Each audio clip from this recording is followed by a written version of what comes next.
actually going live now? We are live. Yep, it buzzed. Oh, okay. We are live. There we are. Sorry, I was zoning. It's a thing.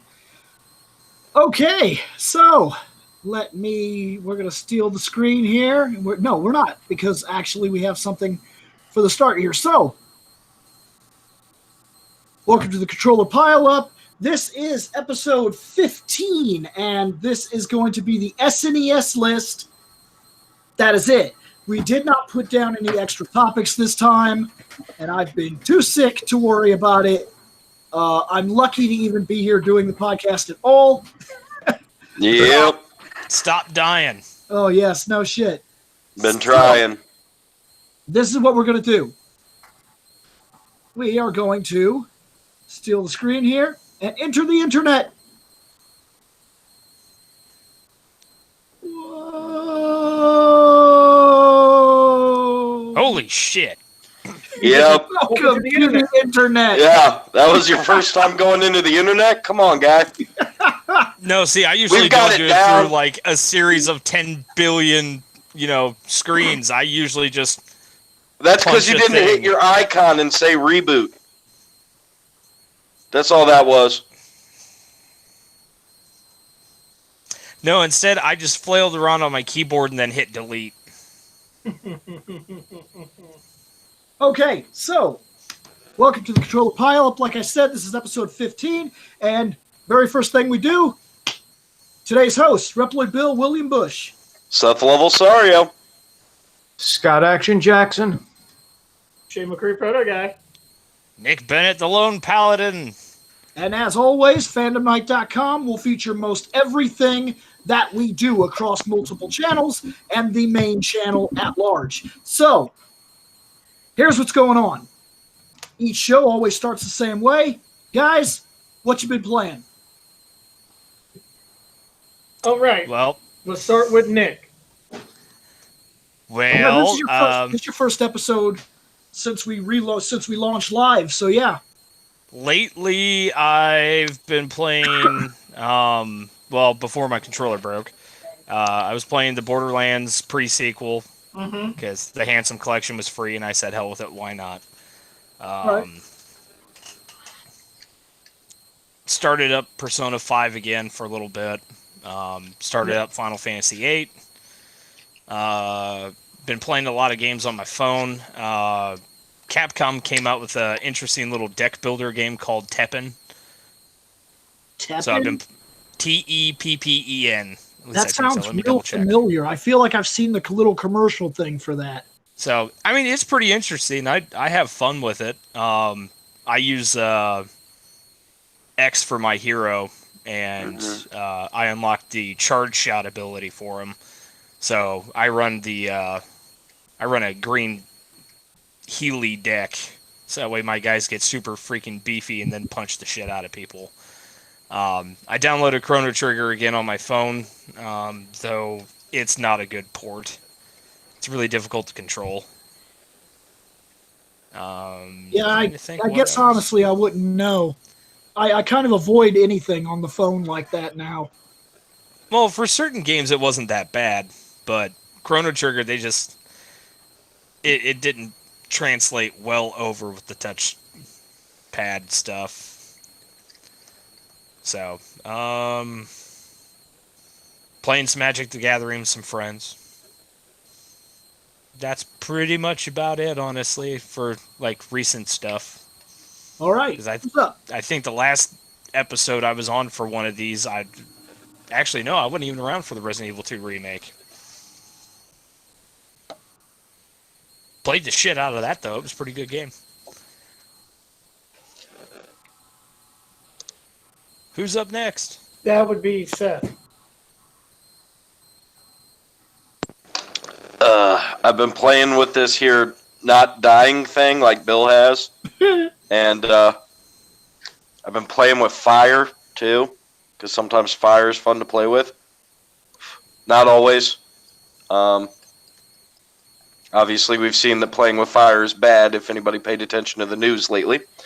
Oh my god. But other than that, Dude, yeah, I couldn't know, fucking right? believe that. Right? I was like, are you fucking kidding me? And then what made it even more ridiculous is my girlfriend and I went up to go do laundry, and it's literally like headline news even on the local fucking stations. I was like, either it's a fucking slow day in our town or fuck, dude. So yeah, that was fucked. But other than that, I think really the only thing I've been doing is like I'll turn on my Switch and then kind of dick around with like Smash Brothers for a bit, and then get sick of that, and then jump back over to one of my other games like Minecraft or fucking Dead Cells or something, and then get sick of that, and then jump back over to Smash. So really Dead nothing Cells and major. Minecraft, good games. Yeah, they are. But that's about it for me, because I've been too busy dying to actually play any games. Scott, what you got? Oh boy. Well, aside from playing a bit of Super Mario Maker 2 before we started streaming, I've been playing Pokemon Go, and I told the Harry Potter game to fuck off. Damn. Yeah, it was getting stupid. Also, I wish I could be saying that I was playing the Marvel's Ultimate Alliance 3 game, but I haven't went to get it yet. Yeah, I need to get that, and it's going to be many much moons before I can. Dude, I know. That freaking money life. Yep. Yep. Money's a bitch right now for most of us in the group because this guy wearing a Green Ranger hat has got to go do that getting married thing. It's true. So, A lot sooner, too. Yeah, so many much broke now. So what's up, Shane? What you playing? Well, let me tell you something, Bill. Let me tell you what I've been playing. Ready? You ready? With your penis, we playing know. I've been playing Final Fantasy 14 because it's an MMO and it takes a long time to do stuff. Now, if you ask me this next week, and I will tell you this next week, I will be playing Fire Emblem. But that's in the future. Let's The see. future's not here. Let's see. So right now, I've been playing 14. More 14. It's an MMO. What do you expect? Yeah, I know. Yeah. Yeah, Yeah. we've been playing. Yeah. It's really Yeah, exciting. It's good. I unlocked the 2 new classes, and that was the extent of my playing 14 again so far. Well, all right. I have been playing Sleep. Mm-hmm. Don't lie to them. No, first Because of all, death. don't lie to them. Yeah. That's not what you've been playing. What? Motherfucker, I work with you. You tell these people Okay, what you've so been playing. at You're playing work, that boring ass game. at work during my RuneScape? breaks, I guess that is a game, so it does count. I play a phone game. I play DC Legends because I don't actually have to play it. I click the button and the little guys fight, and I can fucking concentrate on how miserable I am. Uh-huh. Mm-hmm. Otherwise, I have been working on a new tabletop system which will allow me to play a new game when I'm finally done. My testing of it is probably going to be over this weekend. I'm probably going to run some tests on how it functions and see where I need to make balance issues and shit like that. So what you're saying is when we come over tomorrow, we're going to be guinea pigs for a new tabletop system. You could be, Sweet. but it's definitely not done. Right. I told you, anytime you want to try to build a new system, let me know. I'm well versed in tabletop. So, that was it. That was our intro. Now the intros are done, let's move on to tonight's countdown. We are on the SNES games must play. These are the games that we feel you should fucking play. So, number 1, Chrono Trigger. Hell yeah. Fuck yeah. This is on Yeah. every single person's list. Funny Yeah. thing, I've been attempting to play it on my phone. It just Yeah. sucks on the phone. Yeah, Chrono Trigger. What can you say about Chrono Trigger? It's a very unique little game. It's got a frog, It has a frog man. and it has a robot. For those From that the are future. too young, for those that didn't grow up with Chrono Trigger, because of that, may have no interest to play any of the ports or anything like that. Might be wrong, but If you have played I Am Setsuna and you enjoyed that, that is basically Chrono Trigger. yeah. That is the battle. That was the battle system that was used. Yep. Storyline wise, no, not even close. Yeah, no. Maybe this. But no, One of the things that was really cool, and this was just for the time. Back then, I was not aware that that Akira Toriyama was doing the artwork for like Dragon Warrior, so I had no clue. Mm-hmm. Because we always changed the art and the books and everything when we got them over here, so it didn't matter. It was not something that we were known. But I was watching Dragon Ball Z at the time, and it seemed kind of crazy that like Gohan had a sword, and there was a lot of very noticeable. This was Akira Toriyama art at the time, and that helped it stand out for its time, and kind of made it even a bigger treasure than it was. Because at the time, Dragon Ball Z was really big and anime was blowing up over here, and that helped Chrono Trigger kind of step to the forefront artistically, if nothing else. It played with a time element, which is not necessarily unique. I know a lot of people like to say it's unique, but like other games were playing around with this idea as well, such as go to a, like there's not a thing there, so you go back in time, so there is a thing there, so you cross the bridge and then go forward in time or whatever, and then so like that kind of stuff was being done in games like Zelda as well, where people were playing with this it's not there here but it is here type of gameplay style. And there were a couple of other games at the time that also played with similar ideas, such as Secret of Evermore, which kind of played with a time travel and making things like that. But the story was crazy.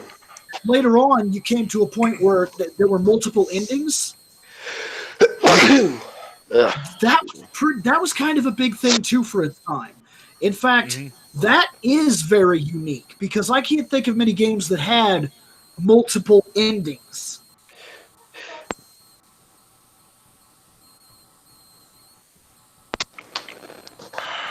Next, Donkey Kong Country. Yeah. It was all right. Yep. Getting it on like Donkey Kong. I mean, honestly, I remember the second one more than I do the first. This studio blew my fucking mind, dude. It really did. Like, I didn't think games could look like that on the Super Nintendo back then. It looked like nothing else was out there. Well, it was a rare gem. God damn it, Shane. It also played. I'm glad I missed shitty joke. Played a lot better than you would expect too. Like it stands out in the concept of Mario. You play two players, you don't play together, and even on games like Joe and Mac, like you felt like you were in each other's way half the time that you played together. But like in like Battletoads. It was interesting because like it was a one-player game basically, but then the second player, the way it handled itself to be two players was very well thought out. If I was Diddy and you were Donkey, you would have to do like this tag-in thing, and then I would take control of the game at that point, or if you died or whatever. And then there was things like you could throw your partner and do different things like that, and it kind of worked on a Super Mario World. Technically speaking, technically, down to it, I mean, the three of the partners that didn't until the third game, I believe. I don't think there was anything like that in the second. Okay.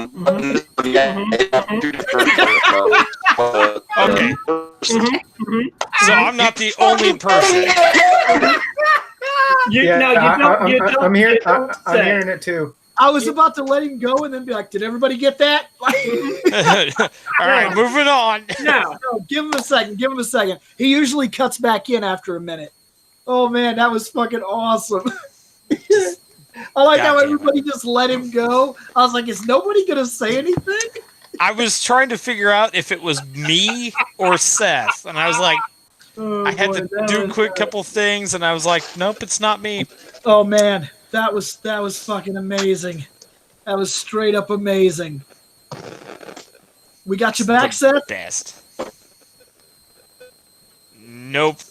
I don't No think we fucking do. idea. How about Yep, now? sound fine now. Yeah. Hey, that guy. What you were saying was Good, you were because this is spot the on. third fucking time, and I'm gonna goddamn rage quit again. My fucking phone is driving me insane. Oh, shit. So anyway, with this game, there were different two-player modes. There was the one where you could quite literally do as before with Mario, where each of you does your own fucking thing. Yeah. And then there's the other one where, like Bill said, you could both each take fucking turns, where somebody's Donkey and the other one's Diddy. And you have one in and out of your own fucking character. You can throw your partner in until their fucking game. You starting to robot again? Oh, he's getting fucked. This hasn't happened the last 3 times we've done it. We've had It's because small I'm here. issues. But All right, so yeah, he's right. It did have multiple modes because I do remember that there was a like he said, the 2-player where you could play like Mario also, where I had control of both characters, and then so did the other player. It worked very much on a Super Mario World type system. So it had the world map, and you would go to the different levels and whatnot. All kinds of special crap, like it hid the word Kong throughout the course of like every level. There's all kinds of secret balloons and whatnot that you could get for extra lives, mini games, the ride animals, which in the first game was a rhino, an ostrich, and a shark, right? The swordfish shark thing. There Yeah, was swordfish. You had Rambi the rhino. You had Ungard the swordfish. There was Squawk showed up for one fucking level in this, so he wasn't a rideable animal, but he did help because he held a lantern in a dark cave. There was Espresso the ostrich, and then I think it was Winky the frog. Yeah, the frog. Yes, I know. Yeah, the frog. Yeah. I know the name. I know. Now, just to put this out there, when I was growing up, I owned this. I owned this game. I played it. I did. And I threw a controller on the ground and stomped on that motherfucker over and over and over because when I was a kid, the mining cart level was bullshit.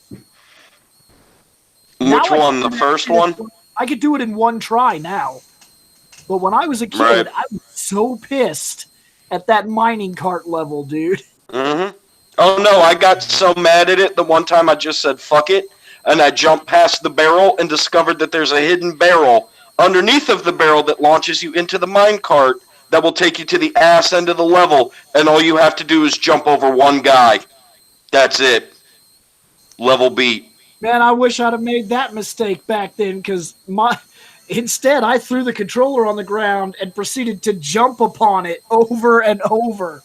Fuck you, game. And then I was mad because I couldn't play Castlevania because my controller was all fucked up. Way to fuck up, Bill. Way to fuck up. Hey, man. I should say, way to fuck up past Bill. Back then, we didn't think Right. about it. You'd get mad I and know. you'd whip that boomerang controller at the TV, it'd bounce off the TV, you'd pick it back up and play. Now you whip your controller at the TV and watch how your expression changes. you're like, Yep. oh man, there's $7. No, shit. you're going, oh, damn, my controller is $70. My TV, on the other hand. Yeah. I used to be able to whip the controller like a fly off the TV. It would bounce off the TV. I'd pick it up and keep playing. Now, if you tried that, Yep. it would gotta be get a new gut TV, buy a new controller, and depending on where the controller bounces towards, if it doesn't just stick in the TV, Oh my god. you might be buying a new system, too. Mhm. Yeah. Dude, boomerang your controller. You're playing a fighting game, you get mad and you boomerang your controller at Shane's TV. God damn it. Yeah. See what happens. When...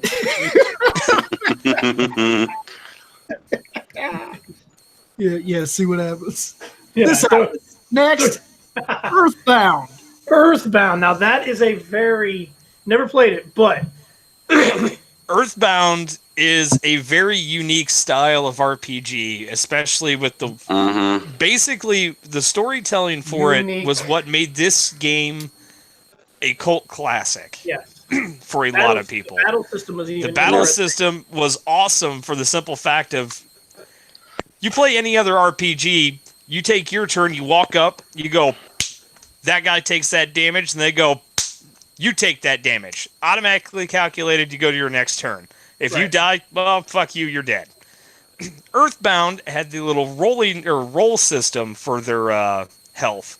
So if you took damage, your counter started rolling down. And depending on how terrible the hit was how fast it was moving. So you had a chance to actually save your party members if you could throw a heal out fast enough. So, say, Jeff gets hit by a really bad attack and he's starting to get ready to go down. You know he's about to die. You could have Paula throw a hamburger at him, say, "Eat up, bitch. We got fighting to do." And that was another thing I loved. All the healing items weren't potions. They weren't elixirs. They were like, here's a cheeseburger. Eat up. Feel You better. also didn't have like in many other RPGs a fucking bag of holding where I just have 37 Excaliburs just sitting here. I can lug them all around. You literally only had like 7 or 8 inventory slots No, per person. you had like 10 or 12 per character. Right, But but that that's was what also I mean. including your Yeah, I was gonna say equipment. You didn't just make it like a huge difference. No, Right. It's like but Shopping honestly, Force where every guy on your team only has four areas you can place something. yeah. Mhm. But even then, that wasn't that bad. What also makes me unique about it is the fact that when you play these RPGs back in the, especially the SNES days, fantasy areas, they were like fantasy worlds, or for Sega when you went to play Phantasy Star, it was like a sci-fi. Futuristic space one. This one was modern day, like you were in a town. It was actually interesting for its time. And not only that, but like you were saying about the health. Instead of like it being like it was like a slot machine kind of thing where it would like dial down. Yeah, it was a rolling counter. Yeah, and that was really neat about it. And the fact that as it's going down, if you hurry up and heal somebody before it hits 0, you can save them. Well, and not only that, you'll actually stop their health decline at that point that they got healed and recover health from there. Yep. Another really interesting thing with Earthbound, all the enemies were on the overworld, and all of your party members trailed out behind you. So if you caught an enemy unawares and ran up behind them, the screen would do like this green swirly effect and be like, hey, you get the first attack. If an enemy catches one of your party members, though, unawares and gets them from behind or slightly off to the side, then the screen went red and you got hit first. It also had a system where you didn't have to constantly fight ridiculous battles. I thought that's when we called the police. Because they're all like little kids. So, I mean, if somebody's like running up and catching them by behind. No, because the police feeling like actually maybe- will beat you too in this game. I'm just feeling like maybe they need an adult, is what I'm saying. Except adults are also attacking them because they had ridiculous enemies like crazed hippies. Maybe they need a Yep. responsible adult. they had irresponsible such thing. enemies. Your father isn't even there in the game. He's at work the entire time talking to you over the phone. Your dad is a telephone. Yeah. That is your dad. He's like, oh hey, you did battles and stuff. I hear. Would you like to say? I've read Before the you- studies. I've read the I've studies on what deposited- was actually going on. It's like I Before you deposited save- $50,000 in your account. There you go. Then when you want to save the game, he would just keep talking and telling you a story and keep talking like, "Oh my God, shut up, Dad! I want to save." So It's like, are you sure you want to Well, continue? that's like calling Oh, your parents for real. yeah. Except, yeah, you're right. Which Except reminds my me, I dad- needed to do that today, and I forgot to do that. Fuck. Oh well. Hey, you did a save point, yeah. No, I had to call my mom. It's anyway, and moving on. Next, So, but yeah, it's Earthbound is one of those games that even now as an adult, I It's have good. no issues going back to playing and having a blast with it. right. Right. I could say it's a very unique game. I'm the odd man out. I actually never liked this game. I think this is very much a sacred cow game. Meh. No, fuck it. You do not like this game. I know. Fuck No, it. it's everyone's allowed their opinions. That's the way the world works. Because I was Yeah. surprised when it blew up, like years later, it blew up into this like giant cult phenomenon, basically, and everybody I talked to was all of a sudden like, "Oh my fucking god!" Earthbound is amazing. It kind of was. It kind of turned into one of those situations, and I think that turned me off of it even more. Because when I was a kid, I tried it and was like, I'm not feeling it, and I went back to my stuff that I wanted at the time. Right.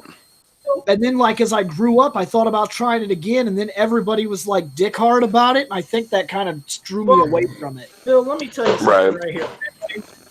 I just gave you crap for not liking this game, and that's fine. Oh yeah, Did you know that I have actually never played this game? I can believe that. Yes. Everything I know about is I watch YouTube.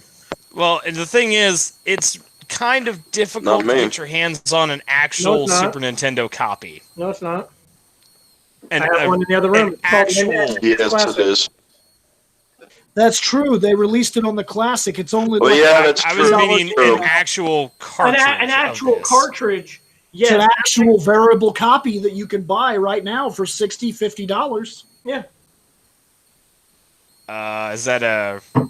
Doesn't One of have the, to be physical nowadays. Nowadays, everything is digital, and if you're gonna if you're gonna okay the purchase of something like Chrono Trigger and call it a real game on a phone or Well, a I'm just tablet, saying So the technically- port for it is.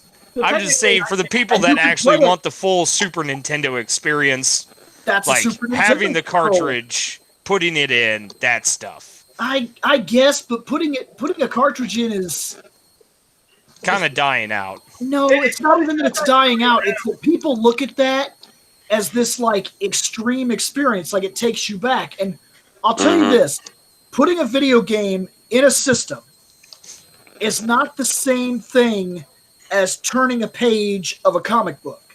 It really isn't, because when you read something digitally, it does legitimately feel better. Games are digital. Whether you play them physical or digital, they're digital. So if you have a system that plays the game perfectly, the only thing you missed out on was a gray box. And now you Yep. can buy a gray box So that has Yep. an original Super Nintendo controller yep. from Nintendo. And because it's so in that other room is that Oh yeah, hey, little did, SNES. did they get you a longer cord for that there controller, Shane?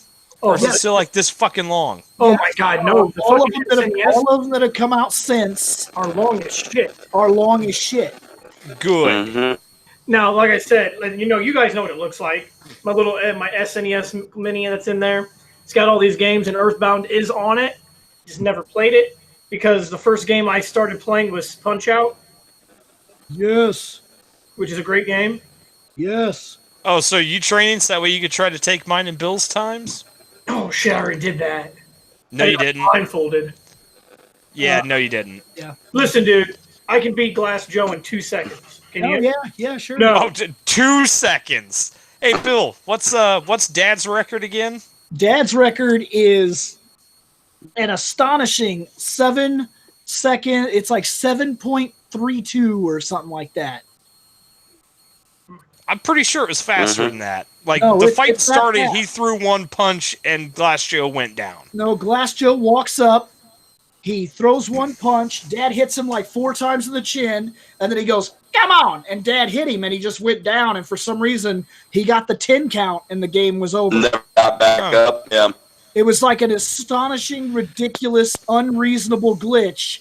And nobody can beat his time because lucky. Yep. Well, I know me and you like to keep, trading times by literally 0.0 fucking 2 seconds. Oh yeah. Well, it's like I beat what was it? Bob Charlie, I think is his name, right? Yes. It's like I beat him. I was like, "Ha! I beat your time, Bill! Ha ha ha!" Fucking Bill rolls up and he's like, "Fucking." Beats it by 0.02. I was like, "You motherfucker! I'm taking my time back. I crashed the controller back." Next, We went back and forth for ages. Oh hey, my favorite game. Final Fantasy 2. Now the funny thing is, this is my favorite game out of the entirety of the SNES library. Because this was my first Final Fantasy game. I did not add this to the list. Shane, who hated Final Fantasy IV, was one of the 2 people that added it to the list. It's because this list is not my personal favorite games. These are must plays on any console that we do. And because Final Fantasy 4 set the stage, it basically started what Final Fantasy became.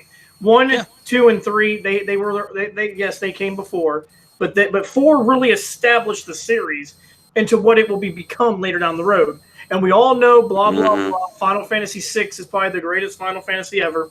And that's we've already proven it in our group. I mean, it's scored perfect 5. We have proven that, and a lot of other people agree with us on that. But 4 set the fucking standard for Final Fantasies going forward, so you got to give it its props. While I don't have a problem with the game, I mean, all the characters other than Cecil are cool. I mean, that game I'll say this. The thing that Are we really going to start this here? The thing that blows me away about Final Fantasy 2 in general, is that, well, first off, Final Fantasy 2 is Final Fantasy 4. Yes, it's actually Final Fantasy 4, so it was wrong here. Yep. But I put it on my list so as far. Final This Fantasy person 2. just got in here. So far, just to backtrack the list slightly, we did Chrono Trigger, Donkey Kong, Earthbound. Okay, now Final Fantasy. Here's. I find this interesting. I really do. Going back to retell a story can really hurt a story. Right. Mess it up. Like, it is crazy how many remakes of games and movies and shit just suck. But somehow Final Fantasy II, which is 4, has managed to retell itself and readapt its story multiple times, and it just seems to be getting better. Yes. And I believe that when you don't count, because it did come out, I mean, like, you look at 7. You look at Final Fantasy 7, and how many spin-off games did it get? Yeah. Adding on to its... Two that got released here in the States. Mhm. Technically 4? And then you got like certain Final Fantasies get like another part. I think. Like 10 got 10 too. Whether you like it or not, it's part of the 10 mythos. Right, it is. Right. But Final Fantasy 4 got the after years, and a continuation of what went down after the main game. You look at that, and when you look at the 8-bit, 16-bit era, not even Final Fantasy 6, which is probably, like we said, probably one of the best ever, got a continuation like 4 did. Which That's true. In fact, in the original era, in the we'll call them the Pixel era. In the Pixel era of Final Fantasy, The only game that got a continuation is 4, which is 2 here on this list. I hate that that got a continuation game-wise. Yeah. Final Fantasy V did get the anime, which was like 200 years after. It's not a continuation. It's not an extended universe. It's not even canon. It's just they just stole some names and called it Final Fantasy. Basically, like the freaking. Yeah. I watched that thing. Now that anime is awful. Awesome. But no, like when I look at a game, especially in the Final Fantasy series, and if the game gets spin-off games or gets a continuation, and that tells me something. 7 is probably the most popular Final Fantasy game ever made. It very well could be. And it got a movie. Yeah. It's getting a remake. But technically 4 got a remake too on the DS if you want to get technical, because it had voice acting. Of Final Fantasy, proven by fans. Mm-hmm. The big games of Final Fantasy that continue to get remakes, redesigns, and re-releases and continuations are Final Fantasy 4, Final Fantasy 7, and Final Fantasy 10. 13 doesn't count. The company did that, not the fans' demand. Mm-hmm. Yep. And to be fair, a lot of people will put 6, 7, and 10 as the best in the series. I do. That's me. That's my. Right. But 8 is right behind them. This game's beautiful. It really is. And 4 is too. 4 is too. 4 is either like right behind. For some people, like Nick, it's number 1. For its time, you also have to think about where storytelling was in video games. It was like Final Fantasy IV kind of broke a mold by telling a story that was interesting and somewhat majorly in depth. There were other games that were playing around with like big concepts and world-changing shit and things like that. It is true, but like Final Fantasy IV dealt with a man that found himself a corrupt figure of a country where he'd been manipulated by a system, told that this life was right.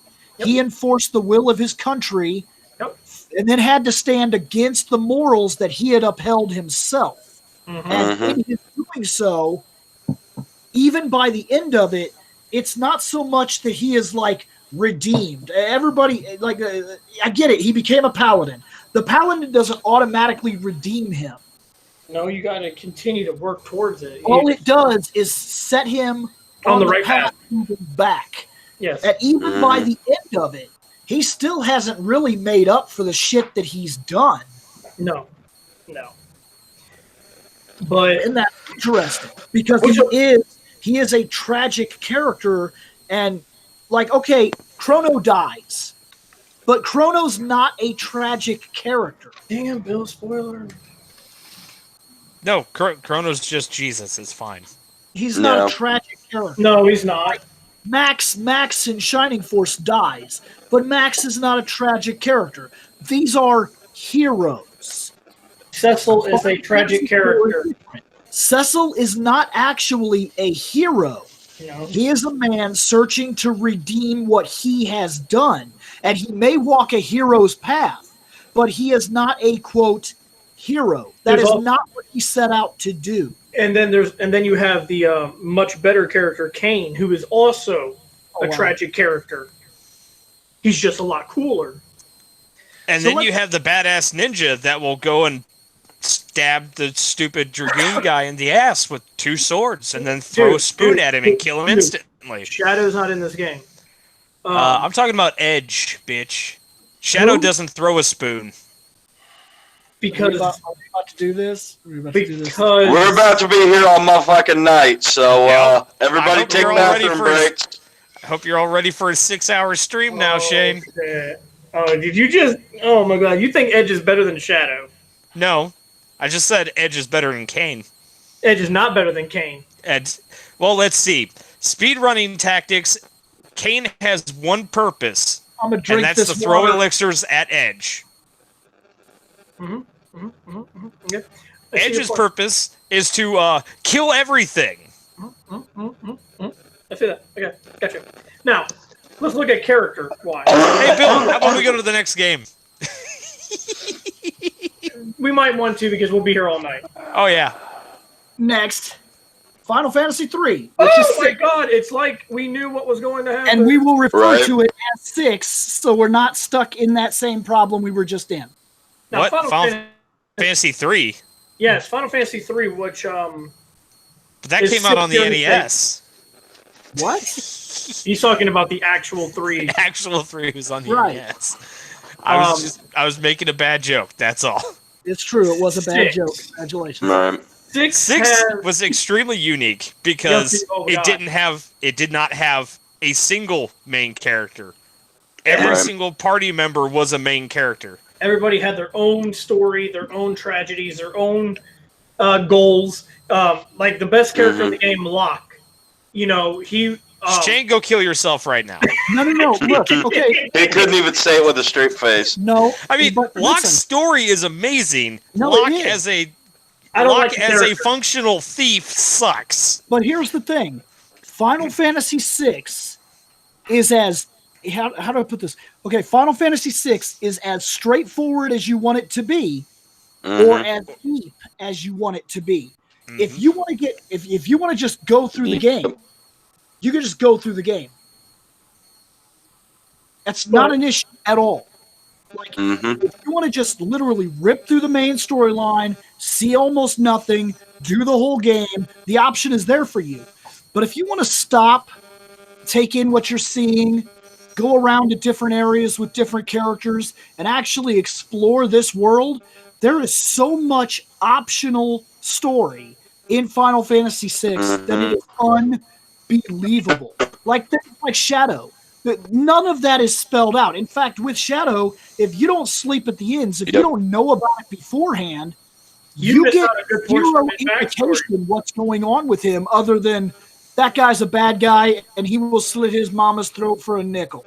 But Well, we there's a want him reason- on the team because there's he a can reason. throw shit. There's a reason Shadow is the way he is. Yes. And the only way to know that is by sleeping at the inns and getting his backstory. Which is Yep. told to you through nightmares that Yep. Shadow has while he's on the team. And you have to go out of your way to sleep at the inns when you have him. You have to go out of your way. And if you Yep. no, And there's deeper storylines to things like the tragedy that befalls like Gao. Okay, Gao has a huge freaking story with his dad and stuff like that that's completely missable.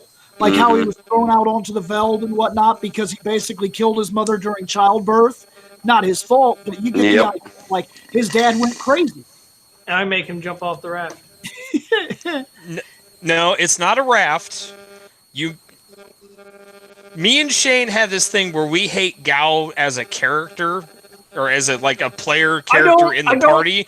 We like his story. We just hate having him in our party. So as you're leaving the Veld, there's this underwater channel thing that you get sucked through, and you still have the option to jump and make Gao go live with things because you're still technically in the Veld. And you can only have Gao go live with monsters in the Veld. But because you can never go back to that area, you can never get him back in your party. It's a glitch. Now, But it's a hilarious one. we were just asked a question, and this is what was going on. Final Fantasy I came out here on the Nintendo. 2 and 3 also came out on the Nintendo, but we did not get them. And by the time they were fully translated and ready to come over here, which Final Fantasy II, from what I understand, it was completed. But by the time it was completed, it was ready because it's a major task to translate some of these games. The Nintendo had ran its course and the Super Nintendo was out. And there was already a new game coming out, which was Final Fantasy IV, which was also developed for the NES. But then, almost at the very ass end of the game, it was decided this would work better on the Super Nintendo. So they basically scrapped everything they'd done and went SNES. And there's actually some weird floaty around ROMs that you can find that show possibilities of parts of what Final Fantasy IV might have been had it released on the original NES. Like, wow, the sprites would have looked and everything. Oh, the concept art for Shane's favorite character in 4 was amazing. Oh my god. Dude, what they were going to do with Kane, you're lucky they went Super Nintendo because, oh my god. I see But what they were gonna in do. truth, it's not even a timeline in a sense. It's just their way that they did the numbering. Well, Because it's none of a these games timeline. actually It's a linked together. timeline in terms of real life. These games were released, and Yeah. that's what they're more asking. They're not asking about the continuity. That they Well, I'm themselves hoping even not. said they don't like JRPGs, so they were asking about the games. They don't care about the storylines for these things. So when 4 came out, we didn't have A part two. 2 or part 3. So here in America, like idiots, Because we're dumb Americans. we decided that it was a marketing thing because there's a difference between Nintendo America and Nintendo of Japan. Those are different companies. They're the same company, but they're different companies that are working in very different aspects because the West is very different, such as Metroid. Metroid is not actually super successful in Japan. It's successful here in America, which is the reason why it's made primarily for us, not for them. Just like Dragon Quest is the big fucking deal in Japan. Hey, Final Bill. Fantasy is the big deal here. I'm pretty sure they were actually asking continuity's sake because they just said, so Final Fantasy doesn't even have an official timeline. No, it does not. No, every game is separate. The only ones that actually have, quote, timelines are Final Fantasy IV, Final Fantasy VII, Final Fantasy X, and 13. People have tried to connect certain games, Doesn't work. like No. The closest ones they've been able to do, I think, was 5, 6, and 7. people tried to say that if you played Final Fantasy X-2, the kid named Shinra, and then you have Shinra in Final Fantasy VII, the big Oh, corporation. bullshit. No. Yeah. But I get it, but no. People Yeah, it's try. all They bullshit. try. Just like every single game has a character named Sid. well, Not that every game. It's just a actually callback. didn't. That's not 100% true because the original Final Fantasy did not. Yep. That was was True. actually added in on the Game Boy Advance version. Final Fantasy II was Right. actually the first instance that a Sid existed, and he was the airship captain. Go Now, figure. if you want a full discussion on our thoughts of Final Fantasy VI, you can find them on actually, of all the strangest places that you could find this, there's a playlist on the Sentai Review. Well, for because that Final used to Fantasy. just be our actual place, but now we're basically just the Sentai Review. So, I mean, yeah, makes sense. So let's move on. Next, Illusion of Gaia. Oh, I forgot about this game. I don't remember. Did I add this to the list, Bill? I think I did. I certainly added it to mine. I completely forgot about this game. I played the shit out of it at your place. Oh. Dude, So- this game is great. This game played a lot like Secret of Mana, Secret of Evermore. Trying to think. There was, I think, a few other games that had the same style too, didn't they? Or wasn't there?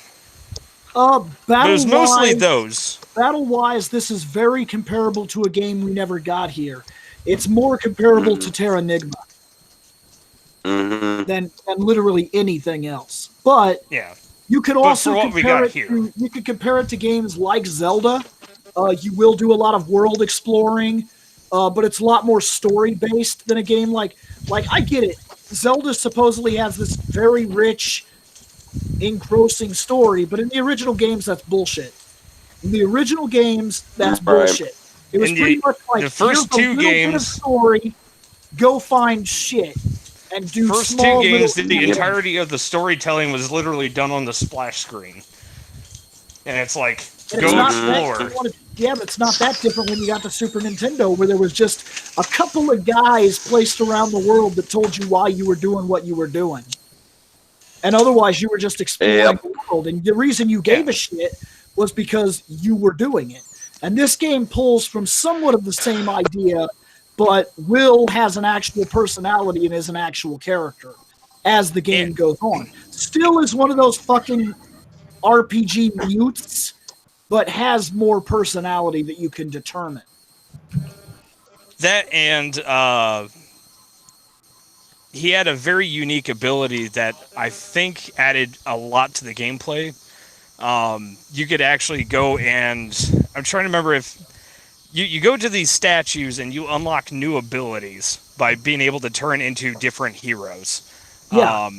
There was the Dark Knight guy, and I can't remember his damn name. Shit, I can't even remember all the...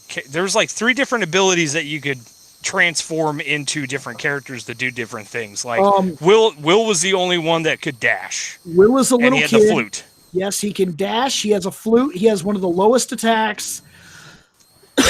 But he's fairly fast. Yeah. The Dark Knight guy, his name starts with an F, and I can't remember what it is. He was like your main damage dealer guy. Yes. God damn it! Why can't I remember the other ones? He has a move where he can shoot like a little beam from his sword when he's at full power. He deals more damage, but he's freaking huge, and he's somewhat unwieldy. Like, he's easy to get hit with. Yeah, dodging with that character is not easy. Now, the third and final form is a flaming energy form. And that is craziness. It deals a ridiculous amount of damage. It shoots firebirds, and it can like evaporate into the ground and move across areas. You'll need all 3 of these forms to get through puzzles in the game. And the overall idea of the game is that you are traveling the world of Gaia. Like, you will walk all around the planet, see all kinds of things, and you'll see like the wonders of the world and shit like that. And from what I understand, this was badly translated, that it's in horrific need of a remastery and retranslation, because evidently we just got a lot of bullshit here. The game is very enjoyable, but I guess that even though the game was fine for me when I was a kid and hasn't hurt me when I'm an adult and I go back to it, evidently the translation is 100% bullshit. And I believe it. I've never seen an actually fully translated real story version. So I'm interested to see if they would do it. Well, I'm trying to remember, who was the developer for this one? Do you remember? No. Let me check. Because I'm wondering who might have the rights to this game now. Give me a second. I'm looking it up right now. Speaking of bullshittery... Oh, here comes bullshittery.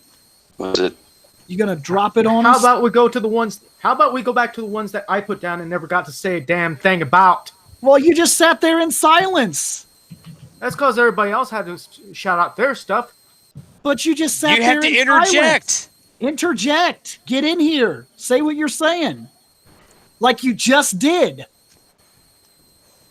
Well, sorry, but this kind of has always been the Bill and Nick show with occasional Seth, Shane, and me. Dude, you didn't say anything. That's not on me. You just now interjected. You waited this long to finally say that you had something to say. Now say it. That's how you get in. So, to go back to Chrono Trigger, to me, that is one of the best RPGs, better than any of the Final Fantasies on the Super Nintendo, in my opinion. Because I've not played Final Fantasy 2, 4, or 3, 6 as much as everyone else has. And as far as Donkey Kong Country, it is one of the greatest games on the SNES, period. There we go.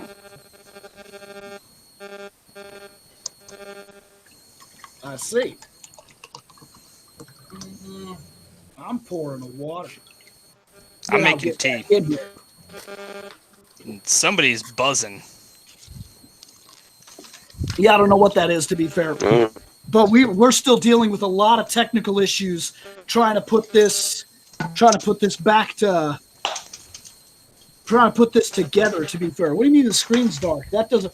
Oh, that's because I'm hosting the screen, so I have all the cards. That's the reason my screen is dark. Oh, apparently BSN said Squaresoft owns Illusion of Gaia, so Yeah, because Enix as made long it. as they That's what I still was technically thinking, have that, yeah. then Basically, the publishers that I see right here are Nintendo, Enix, Nintendo Australia, depending on what region, but it looks like Nintendo and Enix. well, that means Which means that Square Square Enix Enix- owns it. So it means there is a potential we could see a remastery of this at I some don't point. know, to be honest with you, like, this game came out in 93. Yeah, and they've never even so much as... Like, it didn't even make... I don't even think it's ever even made it onto any collections or anything. No, it hasn't. This is kind of one of those, It's very Hidden much like... gems. like Earthbound. Well, I don't even know if it's so much like a Forgotten Gem. It's definitely not like an Earthbound where it's got cult following. There's a cult following to an extent. Not like, No, you oh my misunderstand. But nowhere God. near. This was a game along the same No. lines as something like Legend of Dragoon. It's not getting a remake. It's not coming back out. They're not going to continue it. It was one game done well, and then they moved on. And That that makes sense. does I mean, happen Yep. with some games. Like Super Punch-Out doesn't... Like, they didn't release Super Punch-Out with, like, other games and, like, a Punch-Out collection or whatever. They did that game, and then they moved on. Right. And that happens with some games. Some games are really big and really good, but that doesn't mean that they're going to happen again. No. But no. Be right back. All right. But what's next, Bill? You're not near your... Was he the one buzzing? I'm assuming so, because as soon as he went mute, all of a sudden it went bye-bye. At least on my end. Oh, it was... Yeah, I can't hear it. Yeah, it was him. Yeah. All right. So, yeah. Next, Oh, well. Yeah, next. Yeah, what is that? Kirby time. Kirby Superstar. It's a Kirby game. Oh, good. Let me check my internet connection. You're doing fine. Well, I already know who put this. Oh, good. Because my shit says one motherfucking bar. Well, we're hearing you. Hold out phone. So the reason why it is that I had to throw this one down is because much like fucking Shane said, this is basically the you must play games. And while yes, I do love this game, this is one of the few that I do love, this is a game that you must play. Because as I was stating in the Nintendo one, in order to understand Kirby, this is a great introduction game.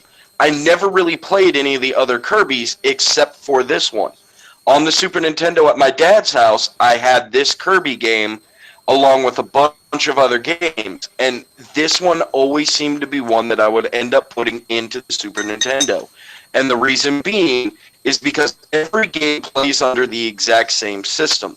You can play two players, somebody can basically control the CPU, or if you swallow the fire guy and gain the fire ability and you decide, you know what, I don't want this, you could just hit the A button, turn him into a little, like, computer-controlled second player, and then eat the bomb guy, and now you have bomb and fire. So while Kirby is, using one power, you have somebody else who can use a different one, which does affect the way that the games play.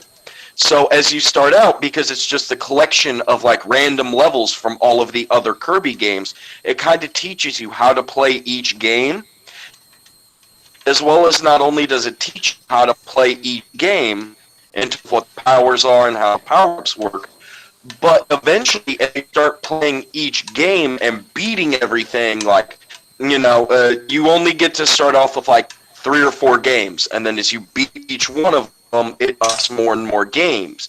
And as you beat every single one of them and get all of them beaten with 100%, even like 3 mini games that they give you, which is basically like a Samurai Showdown. It's like a Samurai Showdown type. There was the Gourmet Race, and then there there's was the, Megaton Punch. Yes, that's right. That was the one I couldn't think of, was Megaton Punch. And if you beat every single one of those, then you gain a boss rush. If you could beat that boss rush and not fucking die, like actually beat it, as well as all the others, and beat it about 100%, you unlock a completely different version of the game.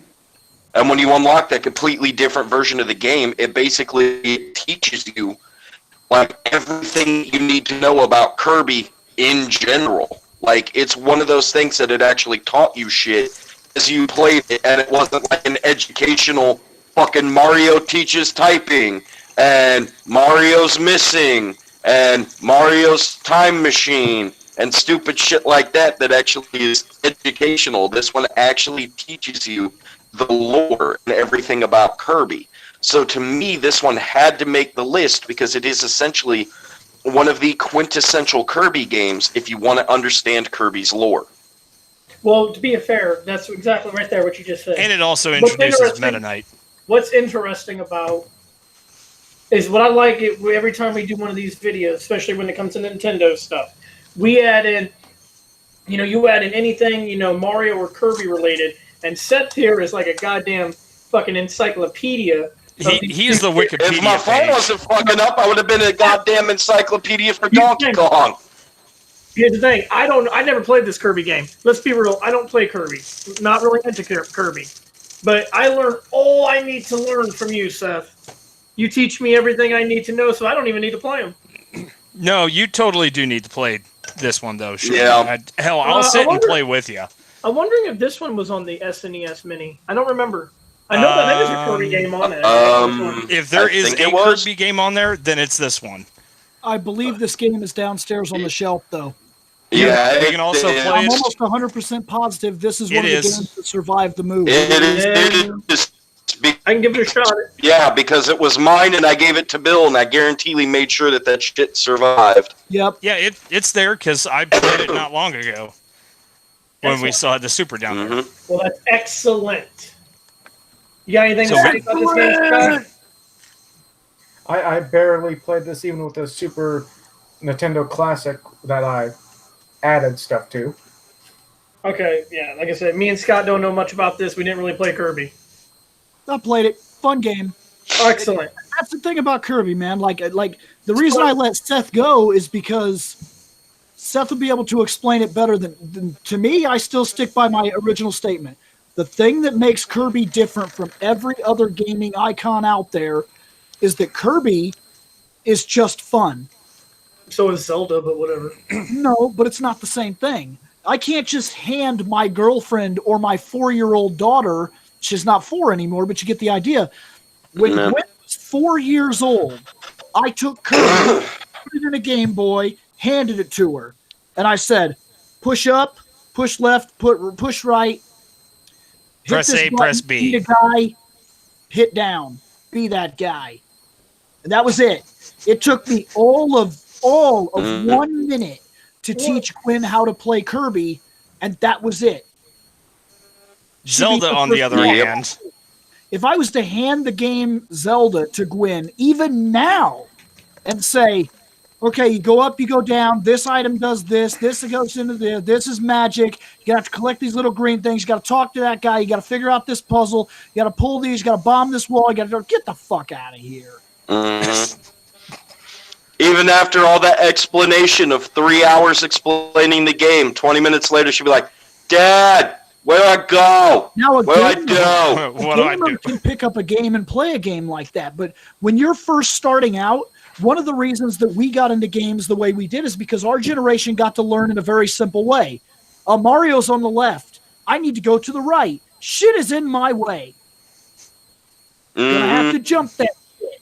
Why does this thing glow? Oh, look, I can break that shit. Hey, that's a fucking mushroomy thing. I'm going to touch it. You touch it. I'm fucking huge dude now. I fucked up and I got touched by that stupid walking fucking mole guy.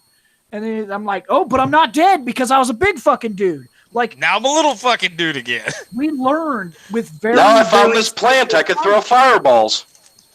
Now, new gamers, people getting into games today, they don't have that simple context. Something like Kirby that says, this is a game. You fucking play it. As you play it, you'll get better at it. It will be fun for you. Fuck that. Or you get pick a person who's never played ever, and then just hand them the controller on Spider-Man, the new fucking Spider-Man game, and walk away. They'll kill it. Explain nothing. And all they'll do Mhm. is receive ass whoopings and hate gaming.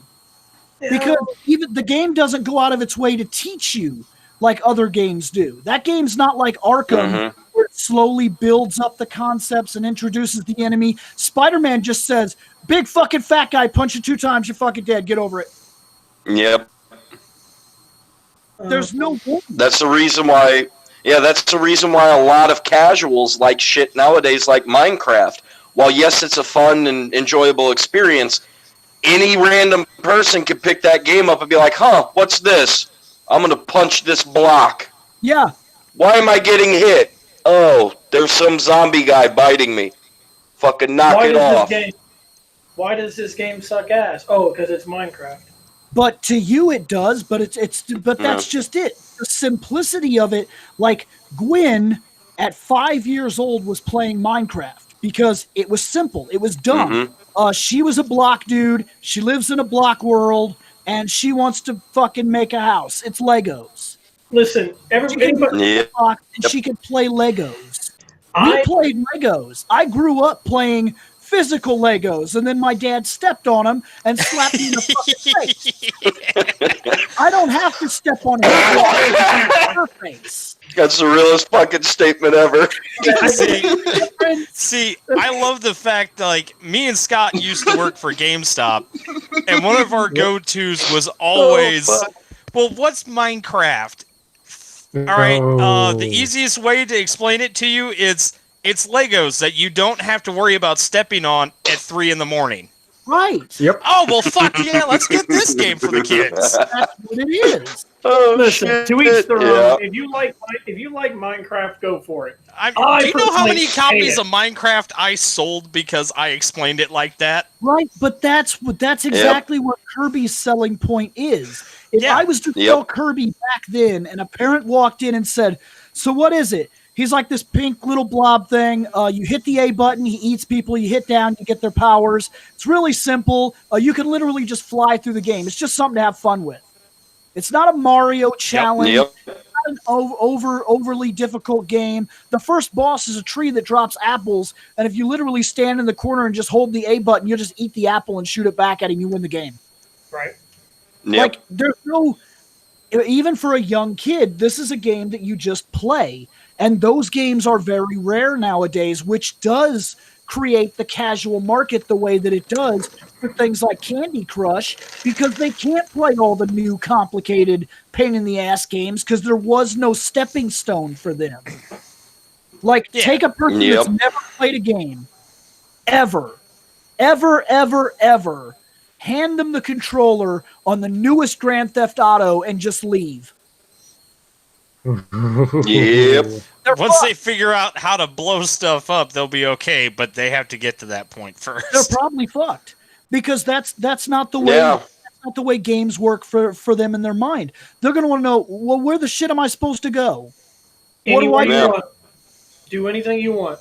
Well, that doesn't make sense. There's got to be a reason to play the game, right? Because over here on Candy Crush, I got to match the shapes. Yeah. Mhm. And if I do that, I win. I don't like explaining stuff. No, So- you don't. so And if that's just it. So Yeah. you're not the only gaming person in this position that doesn't like to explain how games work. So we just leave it to the game, and tutorials are either completely fucking monotonous and boring, Or you they're learn shit in the complicated, or you learn shit in the game. 22 fucking tutorials in a row, and you don't even want to play that game. Or you learn stuff that the tutorial didn't even teach you. Right. And The tutorial was you completely do that. pointless. You do that. Yes, you do that, yeah. No, Kirby is just a simplistic. You do that. You're misunderstanding. You are a gamer. You have been gaming since your fucking diaper fell off. Yeah, around there. Shane. Let me explain this argument better for you. Tomorrow, I want you to go to the airport, and I want you to get behind a fucking jetliner, and I want you to fly that jetliner from here to fucking Japan. You get no training. Fucking do it. You got He'll it. never make If it you off the fail, runway. you're dead. Exactly. No, You will Nick never is right. make it off the runway. No, You're you get damn right, because no I'm afraid of heights. co-pilot, I no wouldn't nothing. even do it. It's just that that's what gives this game such high praise and credibility is that games like this simply don't seem to exist anymore.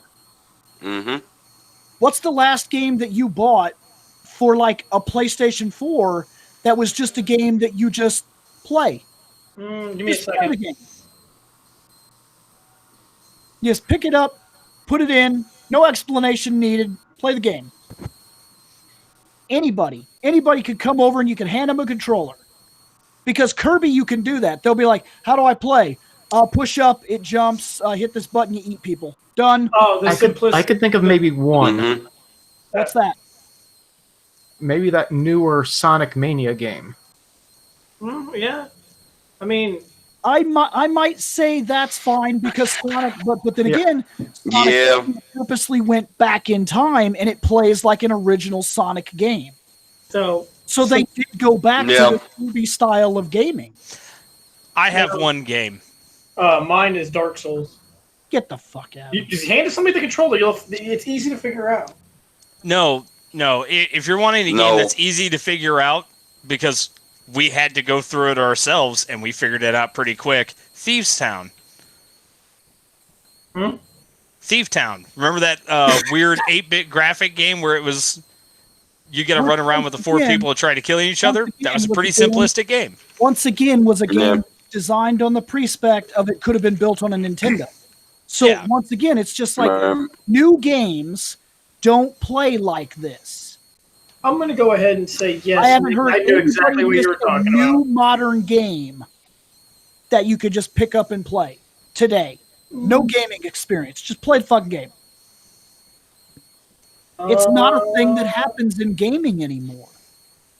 I guess Yeah, they the only expect thing you that to I can honestly think of, the only games that I can honestly think of are going to be like normal shits, like some random like Ridge Racer or like a baseball game or fucking something along those lines. Because 9 times out of 10, those are as simple as, okay, I walked up to the fucking pitching mound. What do? You hit the X button. Okay, now what? You hit the X button again. You throw the ball. Did they hit it? Yeah. Did you catch the ball? Yeah. Then they're out. Move on. Do it again. Right. But that's I mean, you can kind of build from there, but yeah, that's because you already know the rules and regulations of baseball. Like that's really the only things I could think of are going to be like sports games and racers, simplistic racers, not like a Mario Kart or like a fucking Crash Team Racing or any stupid Mario shit like that. If But Mario Kart's complicated. He's right. Like it took Gwen forever to figure out. She was like, I don't understand why you're always faster than me. And I'm like, because I'm drifting. And she's like, well, what is that? And I was like, you got to hit this button whenever you go over a jump or anything like that. Or if you see a straightaway, hit this button and hold it. You'll start turning. And then you got to try to explain all these new physics to her.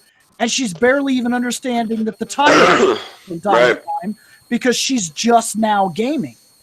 She's not a gamer with 35 years experience that's just like, huh. I guess That's that the does. right there. Hand me that controller. I'm gonna figure that shit out. I guess and the that tutorial does. starts talking, and you're like, "Shut up, tutorial! I played this shit when I was 12." I guess that does make sense. Your daughter talked a big game to me about beating me in Mario Kart, and she learned the hard way.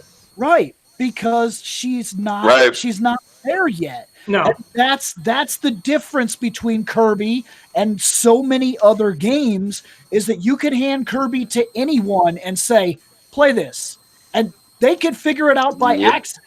There's 4 fucking buttons. They push up. Oh shit, he's all fat. Oh, he's flying. Done. I wonder if you could say that about most platformers, though. No, you can't say that about like even Sonic is more complicated than Kirby. And you wouldn't think that it is, but it really is. Sonic's push this block and solve this puzzle and look out for this boss, and Kirby's fucking, hey, look, I'm fat. I flew across the level. That was fun. I ate it. Yep. Neat.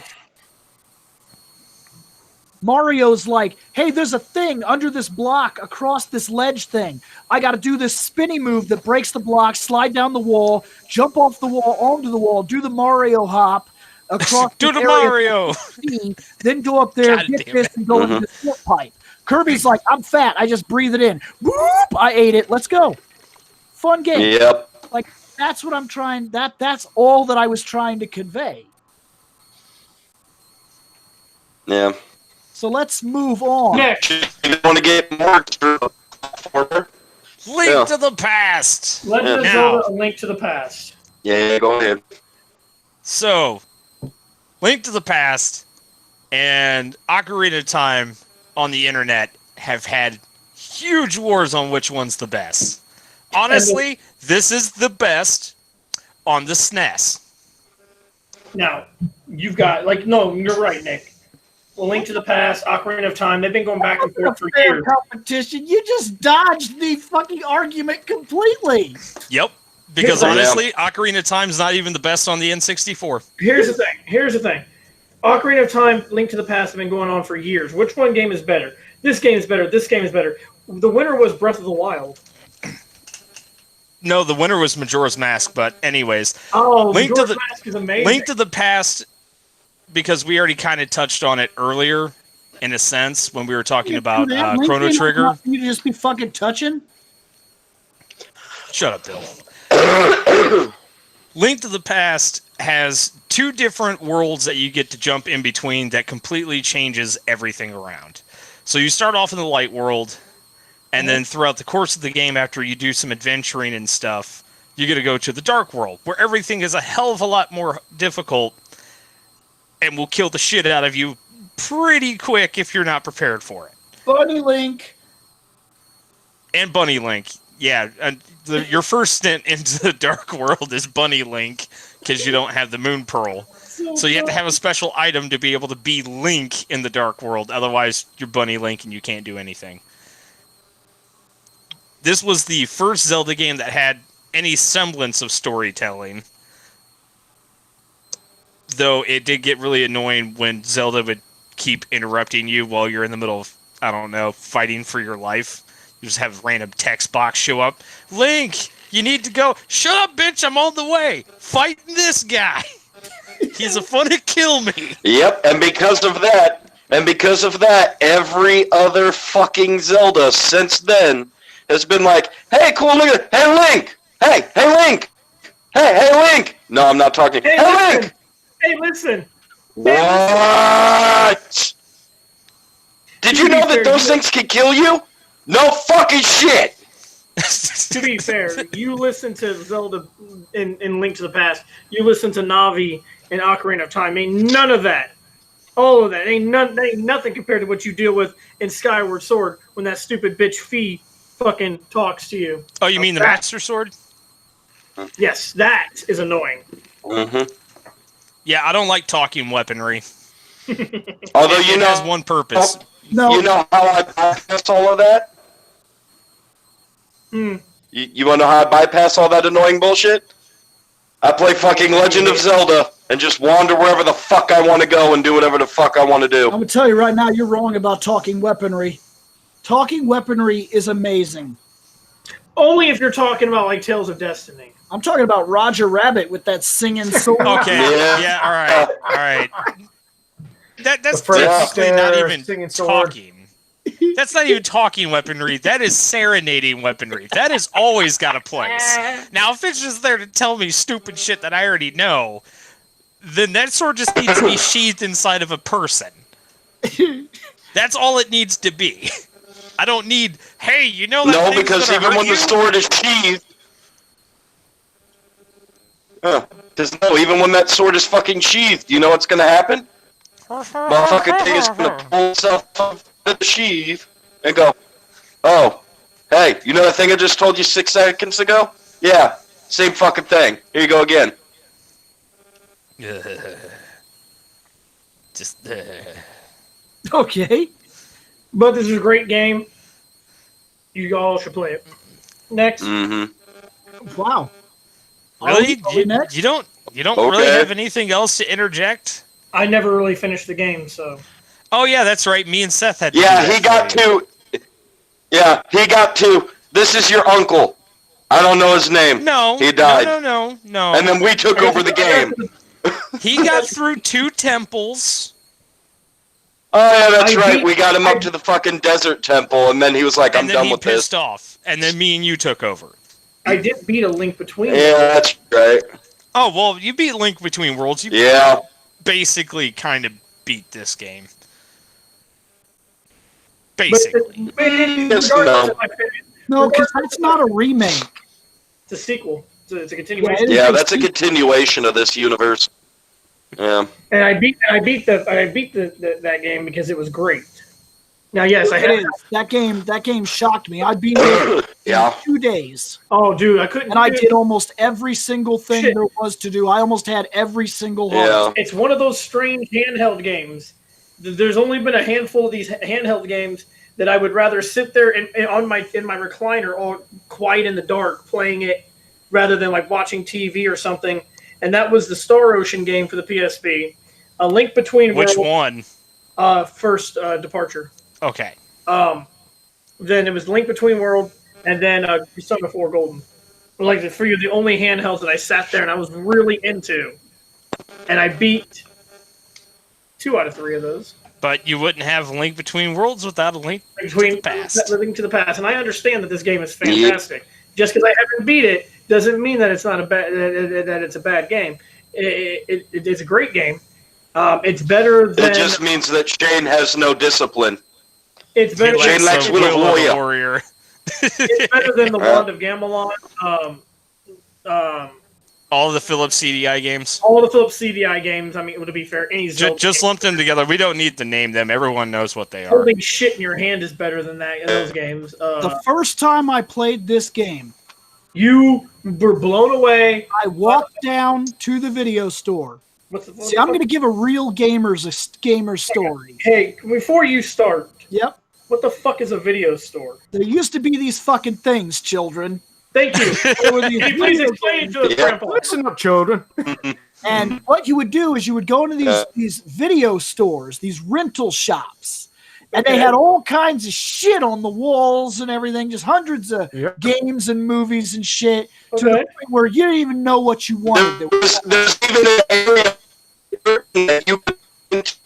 Your dad would go. You don't say. Yep. Damn, dude, that I is, caught everything. dude, that was enlightening shit you just told us. So look, I go down and I'm in the store. I'm looking for something to play. I see this. And I say to myself, yep, that's it. That's it this weekend. Zelda. Sweet. So me and my buddy Sean, we rent this game. I go home. I'm excited. I'm ready to play. I put this bitch in. I turn the game on. Takes me to the screen with the 3 links, because there's 3 games. And the game told me, you are a bitch. The first Nice. game was named You. The second Link game was named R.A. The third game was named Bitch. So when you rented this game, Your the save files three were. saves told me that I was a bitch when I turned the game on. That had to have been an interesting experience. Right. Never even played the game, and you're like, well, how do you know I'm a bitch at this game? I haven't even played it. That kind of shit, Right.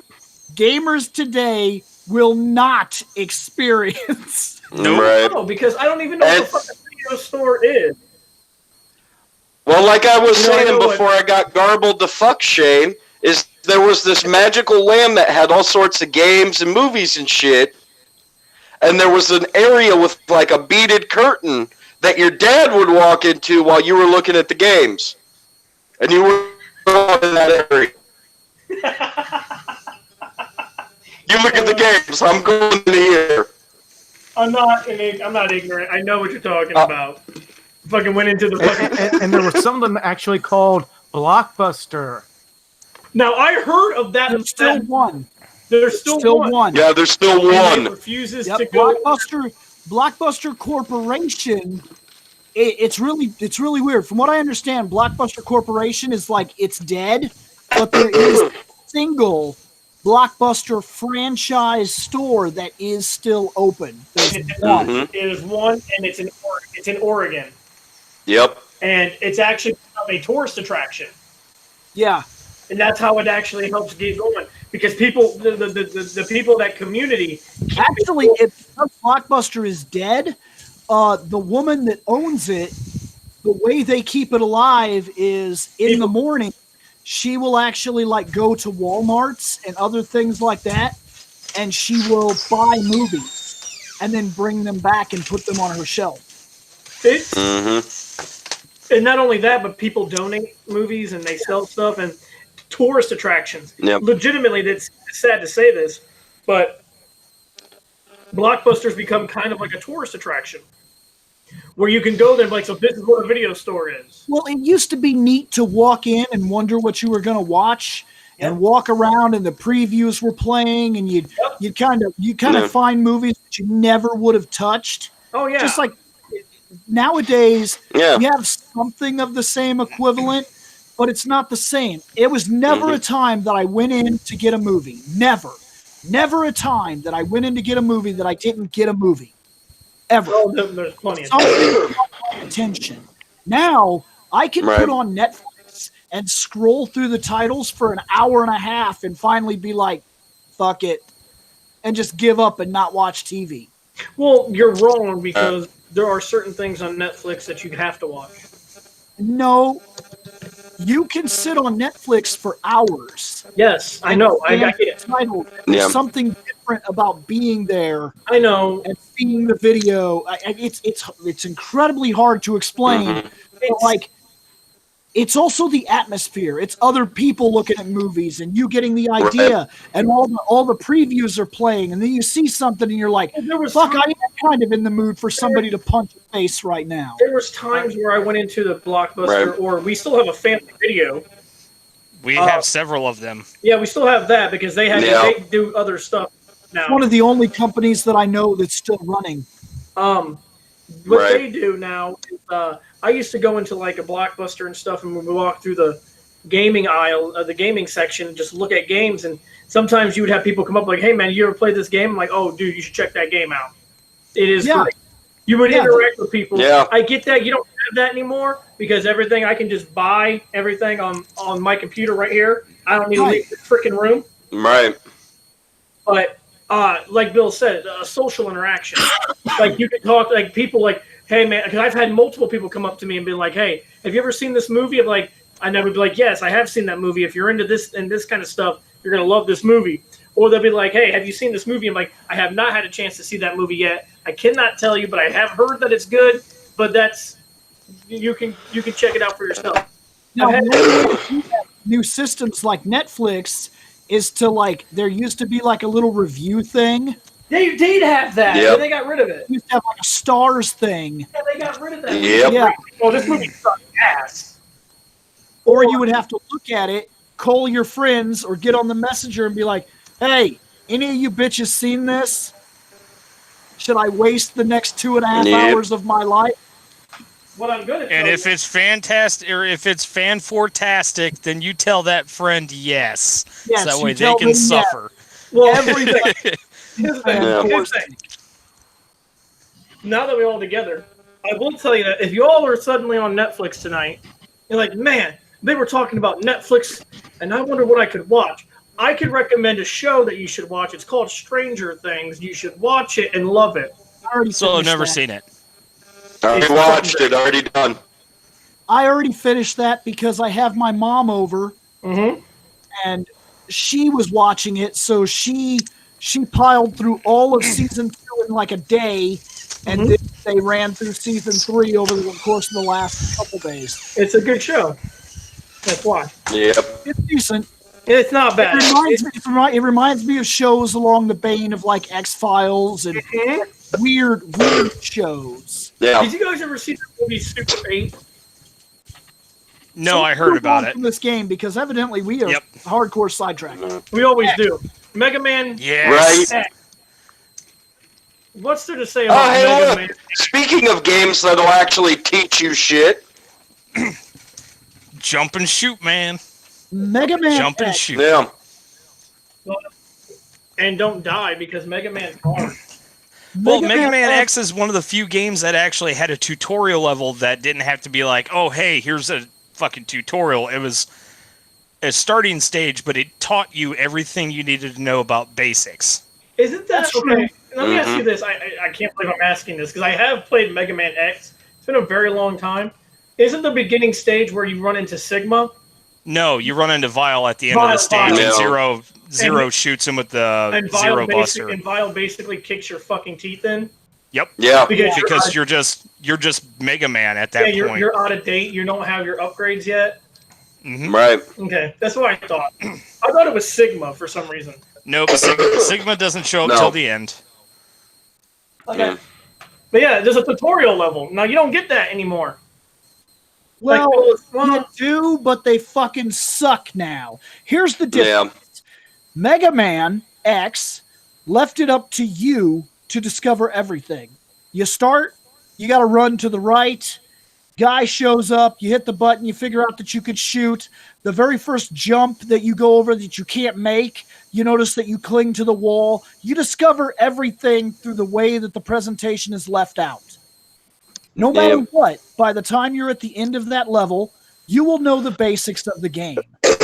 Nowadays, what it will do is it's different. Nowadays, you play a game like the new Spider-Man, and the entire first level is just forced tutorial shit.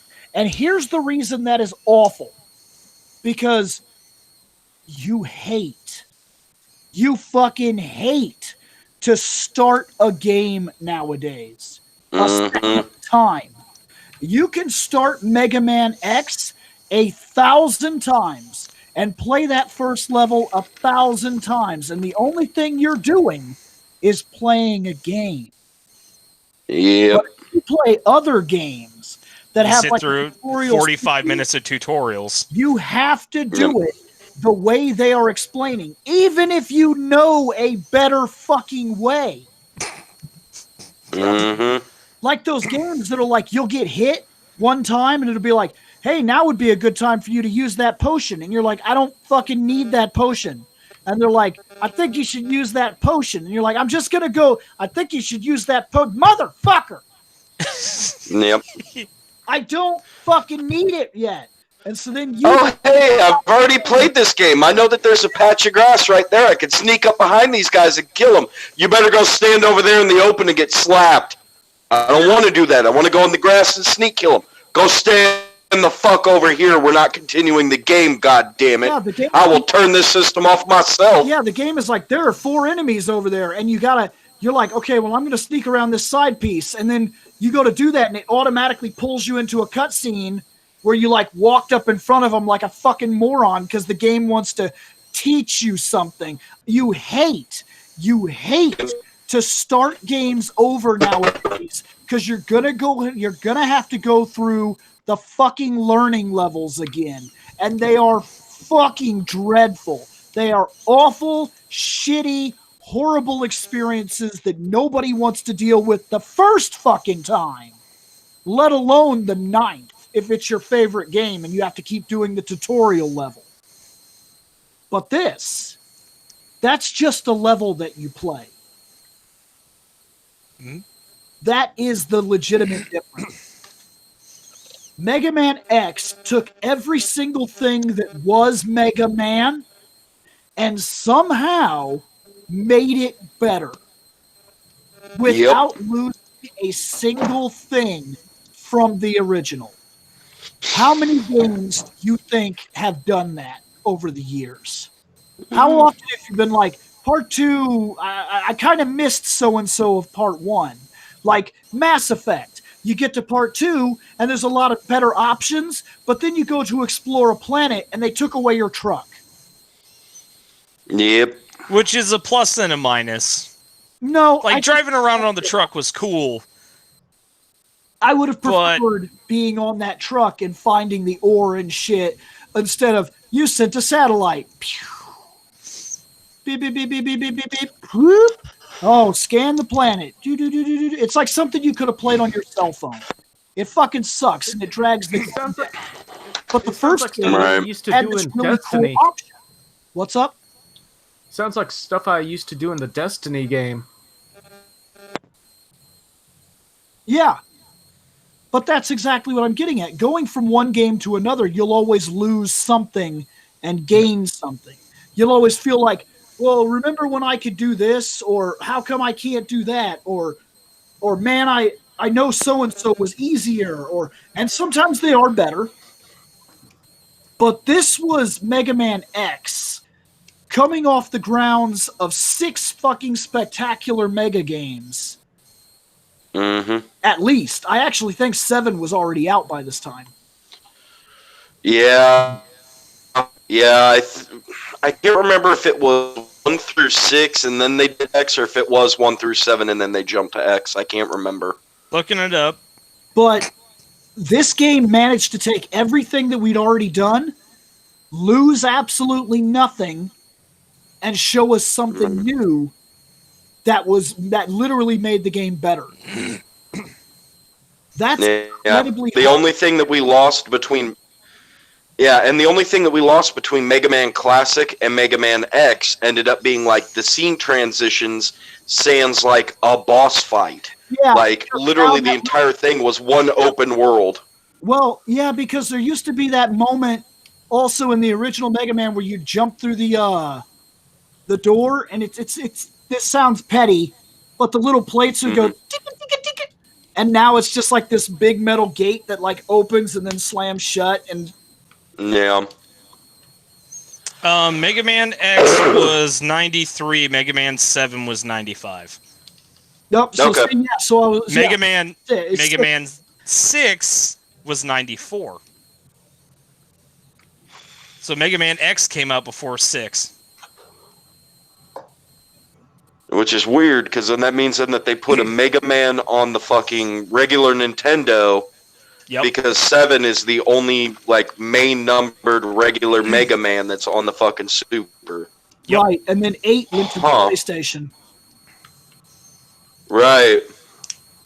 And then 9 and 10 So- can lick my nutsack. And then people thought that Part 9 was on the Super, but it's actually a standalone game called Mega Man and Bass, or Mega Man and Forte, depending on which translation you look at. Right. The enemies in this game were awesome, and every single level affected every other level. So if you beat Chill Penguin before you went and fought Flame Mammoth's fiery stage would become a lot more manageable because, well, it's no longer superheated. Because you blew up the ice place and killed the ice boss, and suddenly there's no lava. It freezes out the furnace. If you fight Storm Eagle before you fight Spark Mandrill, Storm Eagle's airship crashes and blows up part of the power plant. So when you go fight Spark Mandrill's level, yes, it helps out with your mini bosses that you have to fight, but it also makes different parts of the stage go pitch black, which it normally wouldn't if you hadn't done that. Sting Chameleon's level, if you don't go beat Launch Octopus first, that stage becomes really fucking difficult, and you also have to bypass health upgrade because you can't get to it without beating Launch Octopus, which will flood the grasslands. Yeah. Like, there was a lot of interesting little things because each boss that you fought, you got their elemental weakness, or you got their elemental power, and when you went to the boss that was actually weak against that, then not only did you get that boss's elemental weakness, their stage actually kind of transformed a little bit to make it a lot easier for you. You could also affect bosses, such as you didn't necessarily have to be the weapon that they were weak against. You could shoot the boomerangs at the octopus, and you could cut his arms off. He's not weak to those boomerangs, but you could cut his arms off with them. You can also cut the nose off the mammoth. Thank you. you can blast the shield paneling off the armadillo. With the spark weapon. You can freeze the gorilla. So yeah, that he spark can't move, mandrill. and he just has to take your shit. Yep. Yep. Granted, it only worked for like a brief moment, but if he was getting ready to do a ridiculous power attack, you could just keep stun locking him with it. Yep. There's also the cheese strat as well for once you start trying to go through to beat Sigma and everything, of waste your time and energy building up this massive, ridiculous inventory of lives and bullshit, and then drain them all to go get you a fucking Hadouken. Oh, you didn't and then need just to beat drain them everything with a all. Hadouken. You don't drain them all at all as long as you know what to do, and you don't fall into a pit of death, which you can easily do. But you have to get all of the heart tank upgrades, you have to get all of the sub tanks, and you have to get all 4 pieces of X's armor. And I can't remember if you can bypass. I don't remember if you can bypass the plasma buster upgrade for the Zero Buster and still go back and do that. Right. I think you actually had to have the plasma upgrade, even though the Z Buster was way cooler. Right. Right. All I remember is I could have sworn that it was that you also had to have 9 lives, and then you have to go through the stage, and like once you get there, like you got to like off yourself every time until you have 0 left, and then once you get up there, it'll give you the Hadouken. No, you just have to beat the level 3 times in a row without. I want to say it's without taking damage. That's the way I always did it. Okay, yeah, I knew that there's a trick to it. I just couldn't remember what the fuck it was, because the trick is always fucking weird in each game, because each game has something weird to it. Mm-hmm.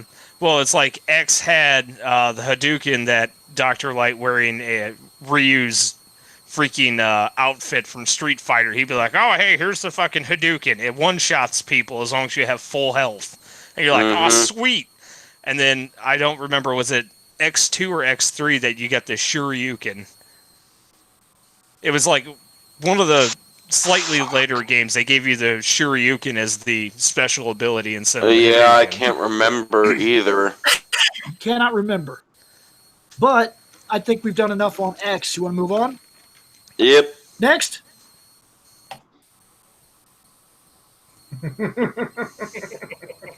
Test your might, buddy. Oh, boy. And I guess it was X2, according to Omar in the chat. So, Well, Mortal Kombat 2. I prefer it on Sega, to be fair. Now, Sega. By the time Mortal Kombat 2 came around, the censoring was done. Yep. So Mortal Kombat 2 came out the same on both systems. The Super Nintendo controller was better, and the sound was better, and the graphics were better.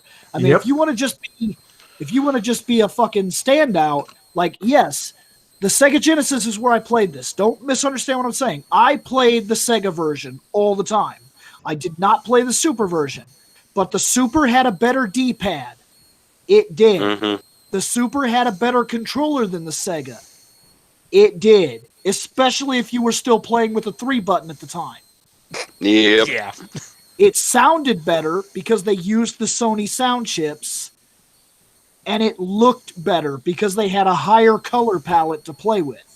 So really, what? Superior version. Are you saying blast on the processing Super couldn't? I'll just stop now. I had to crack a bad joke. But I did play this mostly on the Sega. I was like you, Shane. But yeah, I played, people who played this game on Super Nintendo, they got the lesser version because Mortal Kombat 2 on Sega had the blast processor. Oh, jeez. Bring in the joke. I own this on the Super Nintendo, and I loved it. You still own it? There was no PlayStation 1 at the time.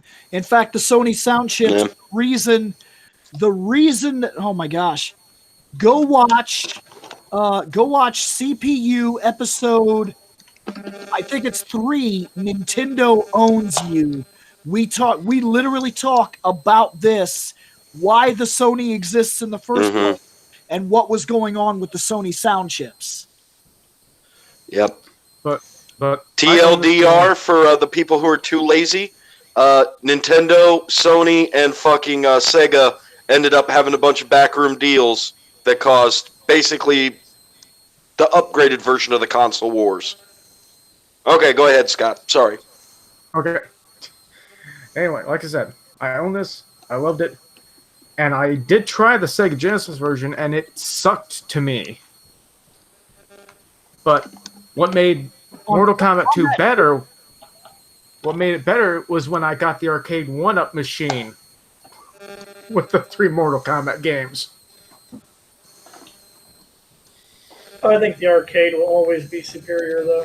Yeah, I don't know how fair Yeah. a statement that is. I mean, if we're talking console games, every single one of these games fucking sucks if you want to compare it to what was out in the arcade at the time. Every one of them. Right. Oh, yeah.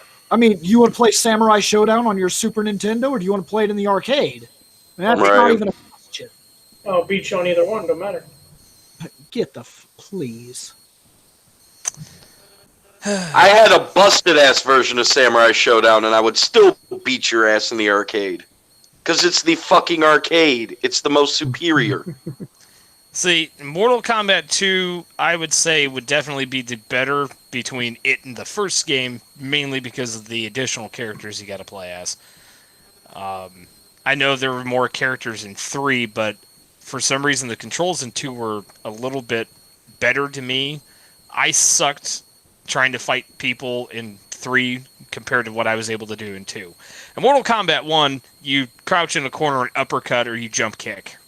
At least with Mortal Kombat 2, you had the ability to actually fight back and not feel cheated. Oh yeah, by everything. You want to stand in the corner and I'll do that left-right punch on your face, and we'll see how much you can fight back.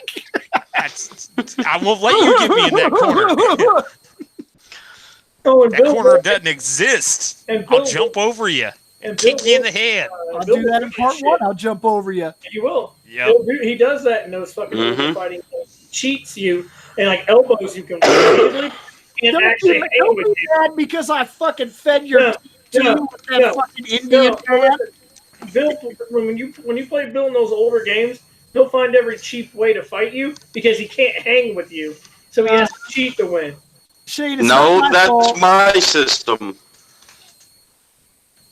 Wait, are we talking about that one special version of Street Fighter Championship Edition where if you grab first, you win? No, we're talking T-Hawk's elbow. Oh, that too. T-Hawk's elbow is the best. Dude, that was amazing. He was so fucking pissed. I elbowed him to death over and over and over. It's like getting beat by the fucking uppercut in Mortal Kombat. You see it coming, but you still fall for it every time. Yep. Because that cheap bastard is over there ducking because he doesn't know how to play the game. Speaking of cheap bastards, that duck, fucking Johnny Cage still has his ball buster attack, which is fucking amazing. What's that? Oh, you're coming at me? Bow! Be stunned for a little bit. This was the beginning of the bullshit endings for Mortal Kombat, though. Yeah. From this point on, the final bosses will be fucking ludicrous. Oh, actually, They're not a challenge. They're just way fucking stronger and not fair. And you have to find cheap, ignorant ways to get around them, where you have to be sadistically good at the game. Like, or you get shoulder tackled by Shao Kahn. Yeah, and then he'll say... No, I don't. See, I love Shao Kahn in this game, though, because they decided to give him voice lines for just random things that he would do. And one of my favorite things that he does is, like, he'll shoulder charge you, blast you across the screen, and then he'll just laugh and then point at you and go, "You suck." And you go, "Bitch, that was a cheap move. I'm going to come kick that ass." You just wait until I get off that ground. Yep. Then he bashes you in the face with his hammer and you're dead. And you're like, oh. No, I'm not, because I put on the Game Genie and I have infinite health. I just let him walk all over me and chicken peck him. Fighting Shang Tsung in the first game is a test of everything you have learned. He can turn into anybody. It's going to be rough. You don't know exactly what to prepare for, and you can't necessarily like just learn how Shang Tsung fights and deal with him. Like every time you fight him, it's a challenge, and it's a skilled-based challenge. Then you get to part 2, and there's then you just fight this Shao Kahn. broken bullshit boss guy, and from now on, Mortal Kombat will just fucking do this in every game ever. It will just have the last guy be complete dog shit, and you will just get the fuck over it, or you won't win. Or you get angry and take the game and throw it across the room and try to stomp it to death. And it's not just this game. Other fucking games will start doing this too. Because nowadays, like almost every time you play a fighting game, you get to the last guy and it's almost never a skill challenge. He's some fucking unpickable, broken bastard ass. Yep. True. I'll give you that. Yep. Well, what's next, Bill? Rock and roll racing. Now, don't play this game with Bill, because Bill's an asshole, and he will snipe you from all the way across the fucking racetrack. Shane, I'm not really very good at this game, so you and me could play it, and we would be like on equal footing. Right. You see, listen, asshole. You hear him calling you an asshole. But Shane, it's a mine party, and everyone's invited. See, that's Bill won't even kill you with mines. He'll just shoot you with a rocket without even being able to see you from the other side of the racetrack. I'm going to tell you something. See, Bill, that doesn't work anymore. That shit will not work anymore where you're playing that, oh, I'm not that good at this game. We're on equal ground. Yeah, you've overused it, bro. My masterpiece was Killer Instinct, dude. Yeah. That was one of the best days ever. You're an ass. But Rock and Roll Racing is a very interesting little game. Mainly because it kind of felt like, God, what was it? It was like those. But Cuphead, hold on. There's an argument happening in the chat. Cuphead is not the same thing as a boss fight that you fight in a fighting game. Cuphead is designed on old boss principles that you learn the patterns, play, and it's very possible to defeat them. It is a test of your skills. When you fight fucking Shin Akuma at the end of Capcom versus SNK 2, tell me motherfucker is fair in any goddamn way. Oh. That is a bullshit SNK boss. Yep. Throw the Hadouken, jump, grab, throw you into the Hadouken, kick, you're dead. Wow. Fuck you. And then he does a Raging Demon just to be a dick. Yeah. But yeah, Rock and Roll Racing, it was like those, trying to think.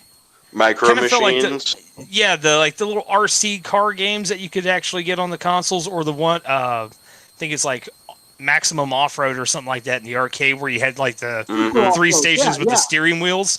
That's what this game kind of felt like. Yeah. But they added a lot of stuff to it, like you could upgrade your vehicle, you could buy new vehicles as you progress throughout the different circuits, and the soundtrack was fucking amazing.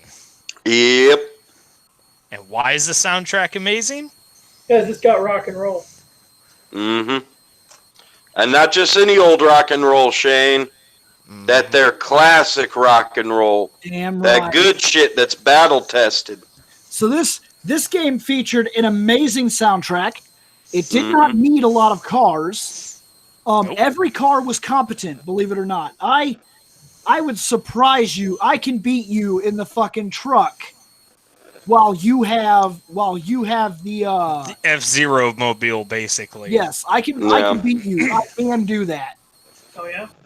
Maybe that's just me, to be fair, but I feel like because as you move up, you gain and lose certain abilities. Like as the truck, I have a jump. I can actually jump over your missiles and bombs. Yep. So you're laying mines, which is good for you. But I can jump over your mines. But then I can leave oil on the ground.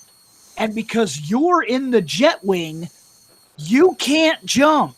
All you can do is slide all over my bullshit into your mine. Yep. Or off the track. Yeah. Or into the random missile that Bill fired. Yes. Yep.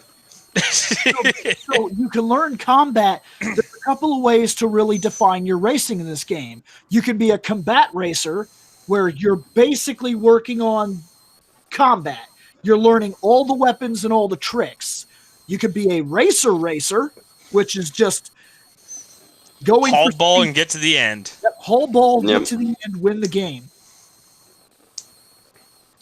Now, oh man. Dude, play That and there were selectable racers that each had special unique abilities. yes. Yep. So, and there was, I can't remember which one it was, but there was one racer that was absolutely fucking broken, and we banned him from usage unless we were just playing through the game, taking turns on single player. I think it's Olaf. There's Yeah. a guy, Yeah. Olaf, and he's a hidden character. He's the boss of the game, and you could pick him, and he has a +1 to everything, and he's bullshit, and I can still beat Spencer when he picks that guy. It's Yep. hard, but I can beat him consistently.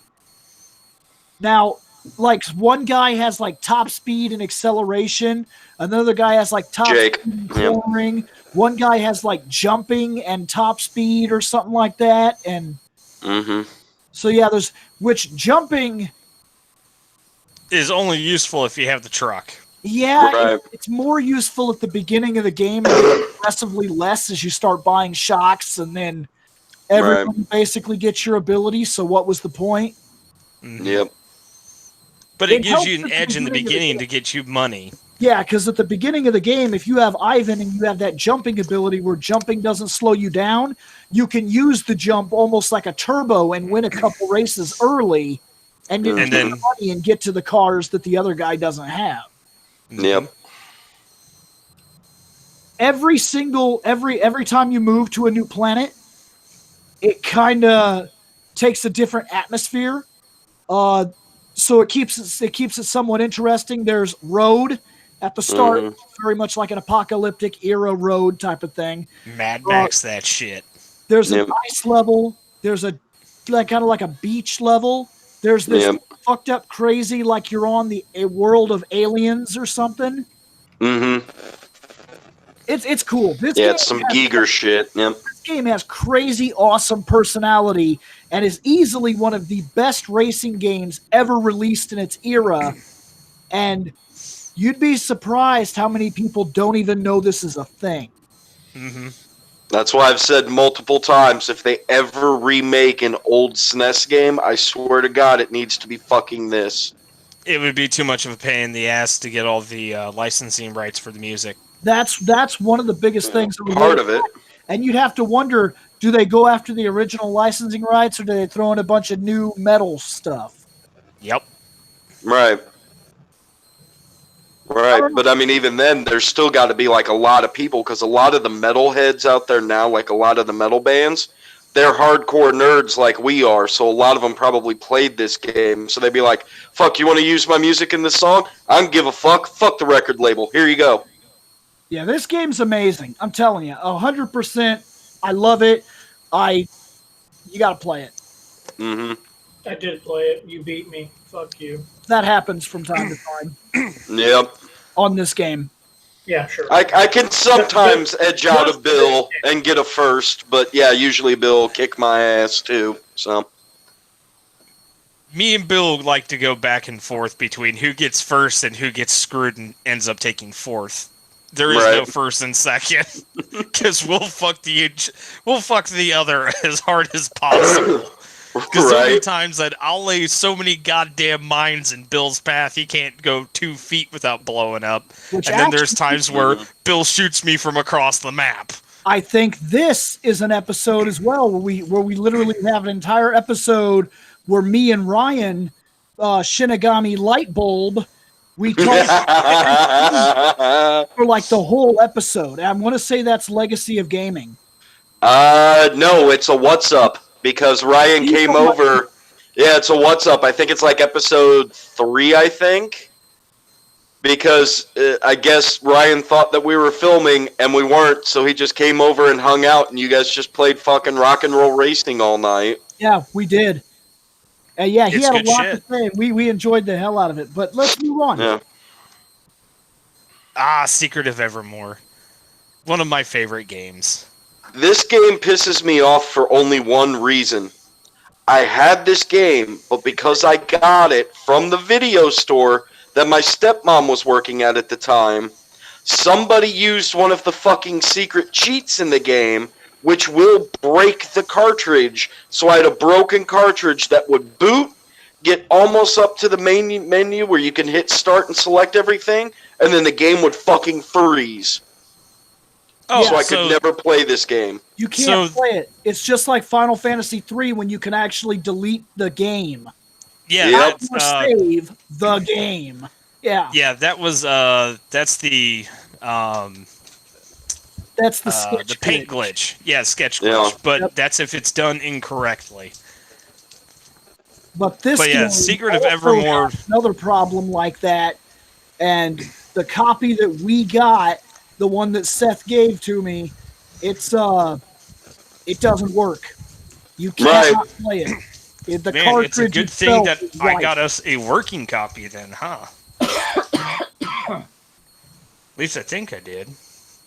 Yeah, that was one of the games I picked up from Rocky when I still worked over there. I think so, because the one that he had, we had to get rid of, and I think now we actually have a case and everything for it. Yeah, that was the one that I got from Rocky, because I was able to get that, and I can't remember what else I was able to get.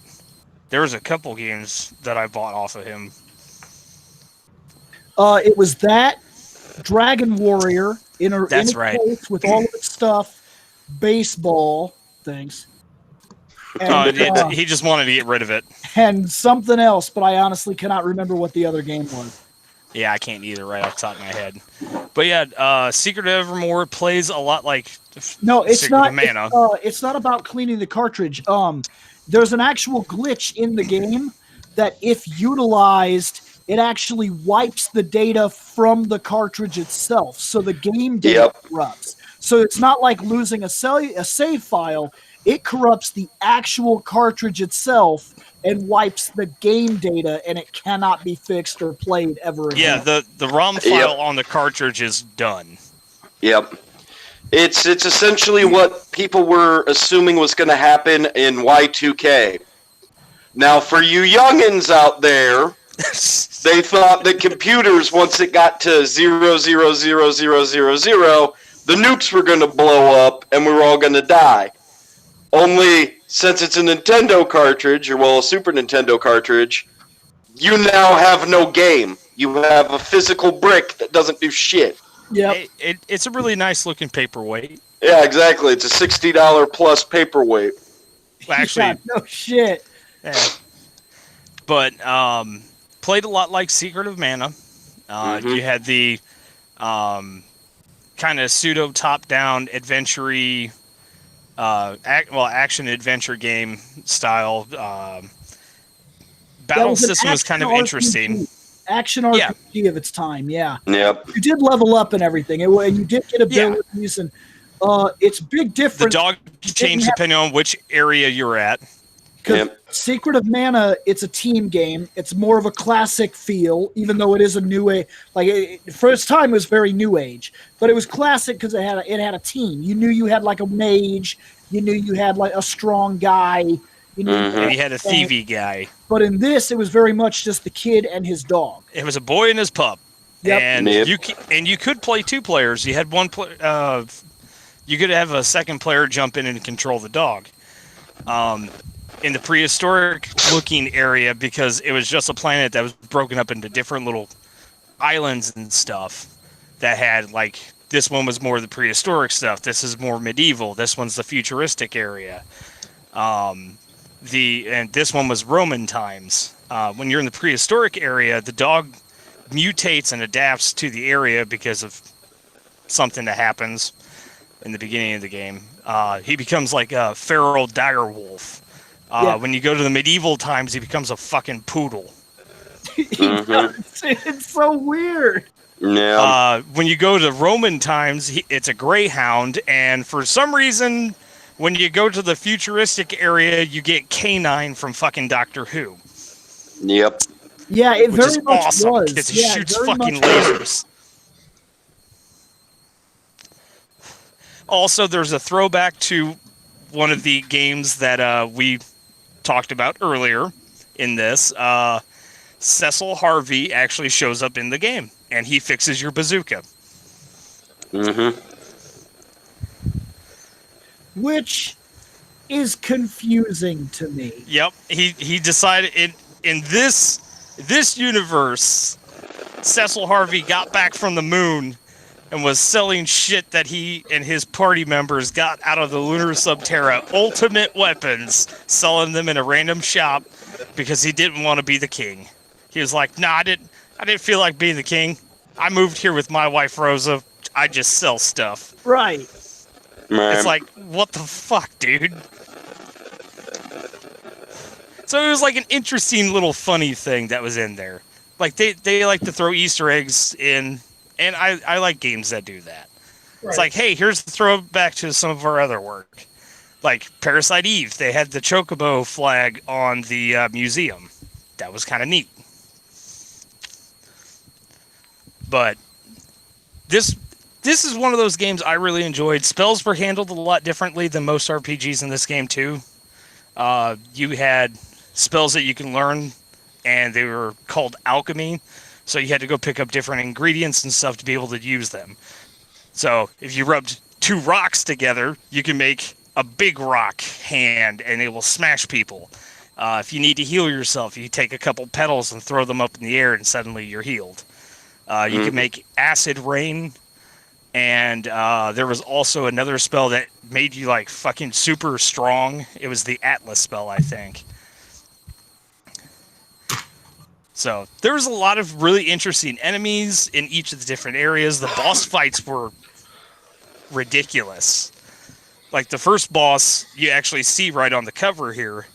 You have to break apart the monster's claws, because he'll close them up in front of him like a little ribcage barrier, and you have to break those to be able to hit the heart center to be able to defeat the boss.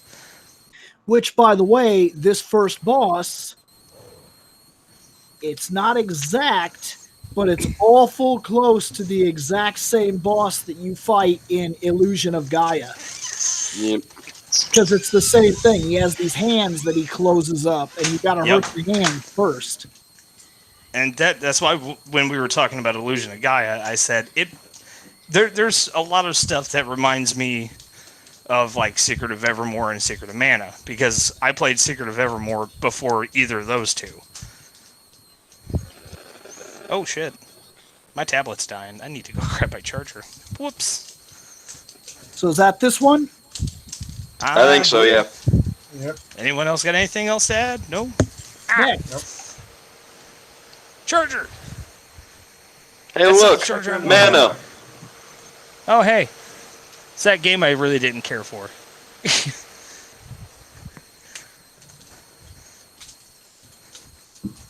Now, Scott played the remake. Yeah, I tried out the remake. I've tried the original one. Did you? Did you know that they released a special pack now for this where you can get all 3 of the original games? Yeah, I heard that there's supposed to be either a Mana collection coming out or a Secret collection that's coming out. It's already out. Okay. The Mana collection, it is out. It's part 1. I think it's part 1, part 2, the Final Fantasy game, the one on the Game Boy, and I think the 3rd game. And from what I've seen, they're perfect Super Nintendo port type things. And I think you can buy it already for the Switch.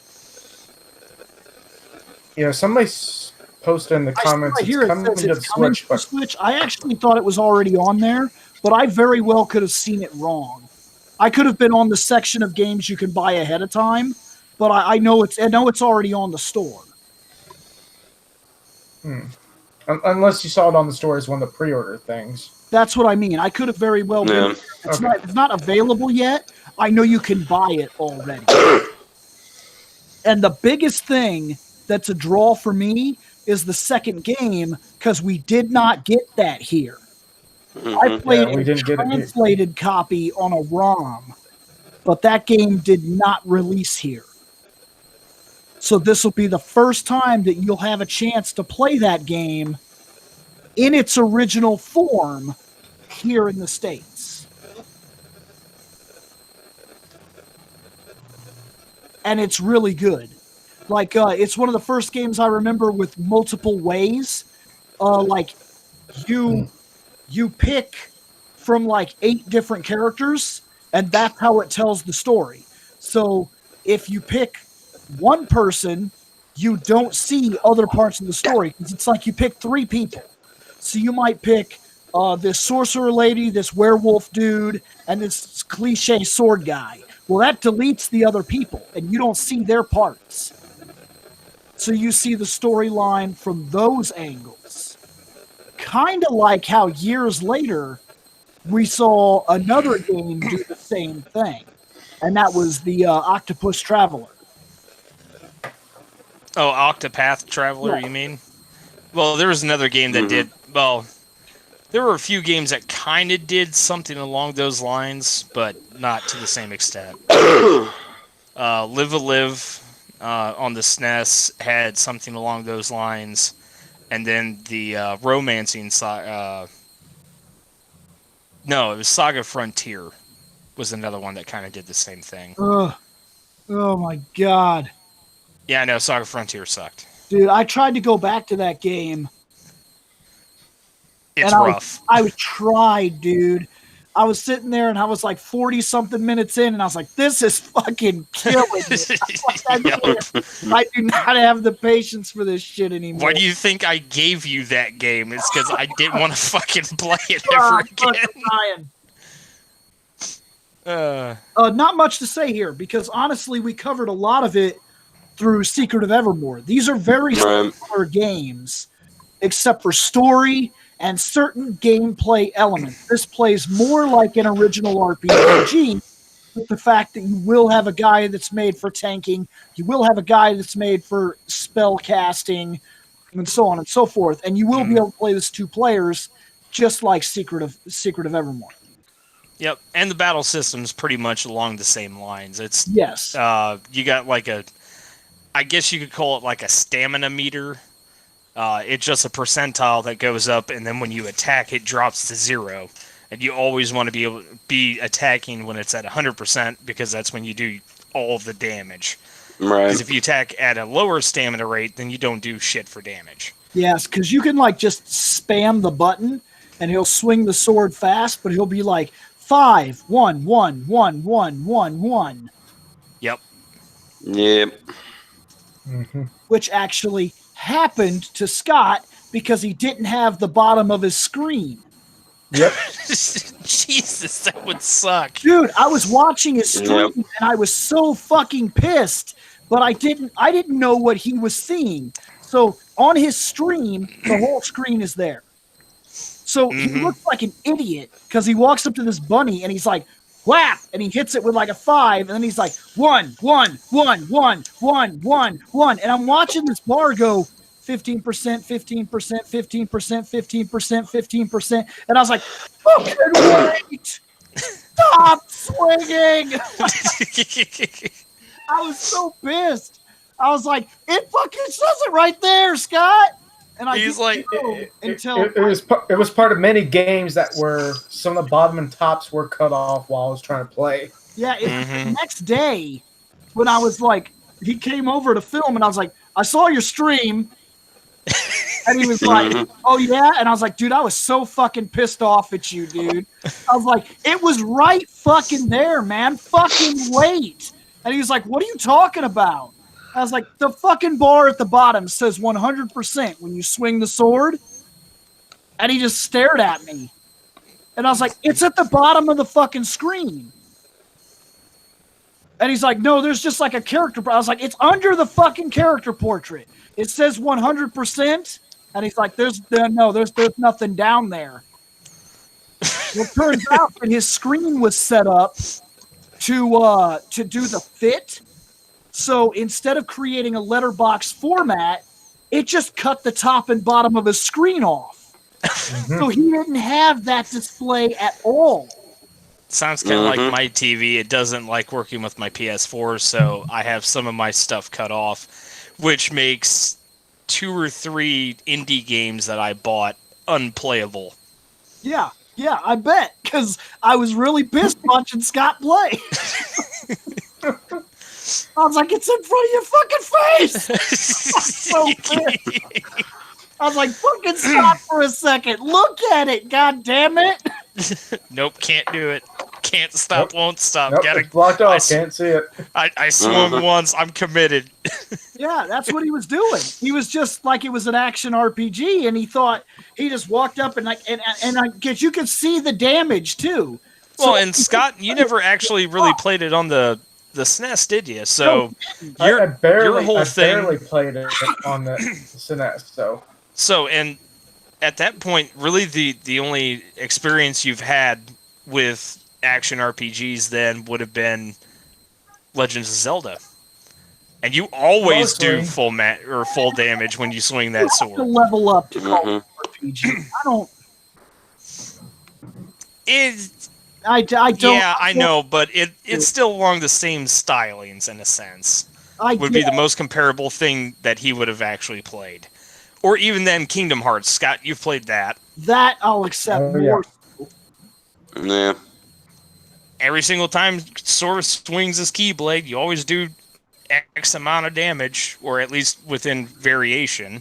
Right. So are we done with this one? Yep, I would say so. Bam! Star Fox. This game actually had 3 or 4 separate endings. Actually, no, it has 4 separate endings. Yep. Because you had 3 different routes that you could go. And then with each of those 3 routes, you had to get the medal on each route to be able to access the actual final true ending. Mm-hmm. And the way that you did the medals is you had to make sure that once you completed the thing, you had to have a certain amount of points from the enemy kills for each stage, and then you had to make sure you did the optional objectives. Because if you failed the optional objectives, it'd just say it was like mission successful or something like that. But if you actually did the optional mission and did the extra shit that you had to, it would literally pop up and say mission accomplished. Bam, here's your medal. Mm-hmm. Wasn't Slippy there is also, the worst fucking thing. I thought for sure there was also a super ridiculous, screwed up end boss. Yeah, so you'll fight Andros in 3 different forms throughout the course of the game, but when you actually complete the actual special stuff, instead of just floating hands and monkey head guy, you'll blow that part up, and then he's a floating brain. Yeah, there's another secret in it. There's a really crazy, like, I watched this guy that does this show called, like, Discovered Secrets, and one of the things that he reviewed is this fucked up thing you could do where you can get the game to go to a secret area. Oh, you talking about the giant slot machine? And then you fight like a giant slot machine. Yep. And then you're stuck in limbo because it soft locks the game. It was actually a deleted thing that they decided to take out of the game, but they didn't actually delete it. Yeah. They just hit it. And the sequel to this game did actually get released on the Super Nintendo Classic. Finally. Yeah, how is the sequel? Years. Think Star Fox Robotech. Ooh, I'm down with that. It's a little more open world than the first game. It's not open world. You get, but you have more freedom. And, you're not actually, fully on a rail. fire can actually transform, if I remember right. It can be a jet, and then there are parts where it can like these legs come out the bottom of it, and it turns into like a walking tank thing, and so it does different things like that the first game didn't have. See, that pleases me because you said Robotech, and That's what's the one of only- my favorite animes? Like the only thing I can compare it to, because that's kind of what it feels like, and probably because of the time it was being made, that might have been part of what was inspiring it at that time. That's a good possibility. But it is neat. You'd have to play it. I've played the unfinished ROM version from years ago. I've never played the thing they claim is a finally finished game. I don't think it is. SNES Mini. I did get to play it, but I know that to unlock it, you have to play through at least the first level on Star Fox. So, And yes, that doesn't seem that bad. But here it was Robotech. No. I don't think. I think the one that we got on the SNES Mini. Don't get me wrong, but I don't think that is the 100% one either. I think that one's only like 90-something% done. I think they never actually finished it, and they just said, "Here's the unreleased thing." It never fully got it's done. It's pretty much done.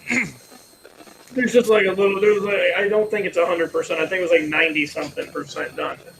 Yeah, that's what I heard. Is that it's playable, and I played a ROM years ago on SNES, ZSNES. But no, Star Fox. You can't go wrong with Star Fox. I mean, hell, you got Star Fox 64 that came out years. I mean, a few years later, and you can't beat the classics, man. I never really played the original Star Fox on SNES, because my whole Star Fox is 64. Interestingly enough, this game gets a lot of credit for using the Super FX chip. Not very many games utilized it, and on top of that, there was actually a competing chip on the Sega Genesis, which came out with a couple of games that were far ahead of their time. A couple of racing used a type of FX chip for the Sega Genesis and pushed the hardware way past its limits as well. Wasn't Vector Man one of those games? No. There's they're actual like 3D games, like a 3D F1 racing game type of thing. And there was something else too, but I can't remember what it is. And then later they just Sega didn't get the same kind of reaction that Star Fox did. Star Fox was like, hey, we're the first ones to ever do this. We're so great. And because of clever marketing, it took the fuck off. But in reality, Sega was right there alongside them doing the same thing. But just like Sega had blast processing, which was a load of bullshit, Super came out and pushed. Because if I remember right, there was no push on this game. It was just the idea that, hey, there's this game. It's really good. Costs a little bit more. It's in actual 3D. Play it. It's a cool racing game. Yep. But Star Fox came out and was like, hey, kids, we're the very first game ever powered by the FX chip. And nobody knew what the fuck. Super FX is the same bullshit as blast processing. That term doesn't fucking mean anything. Yep. The term that they put on the box for a new chip, which in its own right is important, but it's still bullshit and marketing, and they knew it. And you bought it. And I bought it. And then at the fucking schoolyard was every bit of fucking chump being like, well, fucking Super Nintendo's about to fuck on the Sega because we got the FX chip now. And then like 2 games fucking used it. Yep. No, I'm sorry. I think there was also, and I'm almost 100% right. I don't know how this was accomplished. I don't think it was the Super FX chip, but there was a type of modification made to the carts, which made them much, much larger. And 2 major games came out that run on the Super Nintendo that utilize these basic super carts. One was a Street Fighter game. I can't remember if it was Alpha or Zero. And the other one was Star Ocean. Star Ocean was on the Super Nintendo. It was a cartridge. What was that, Scott? Could have been the Street Fighter Alpha 2 game. It might have been that. You might have said what it is. Yeah, that one sounds about right.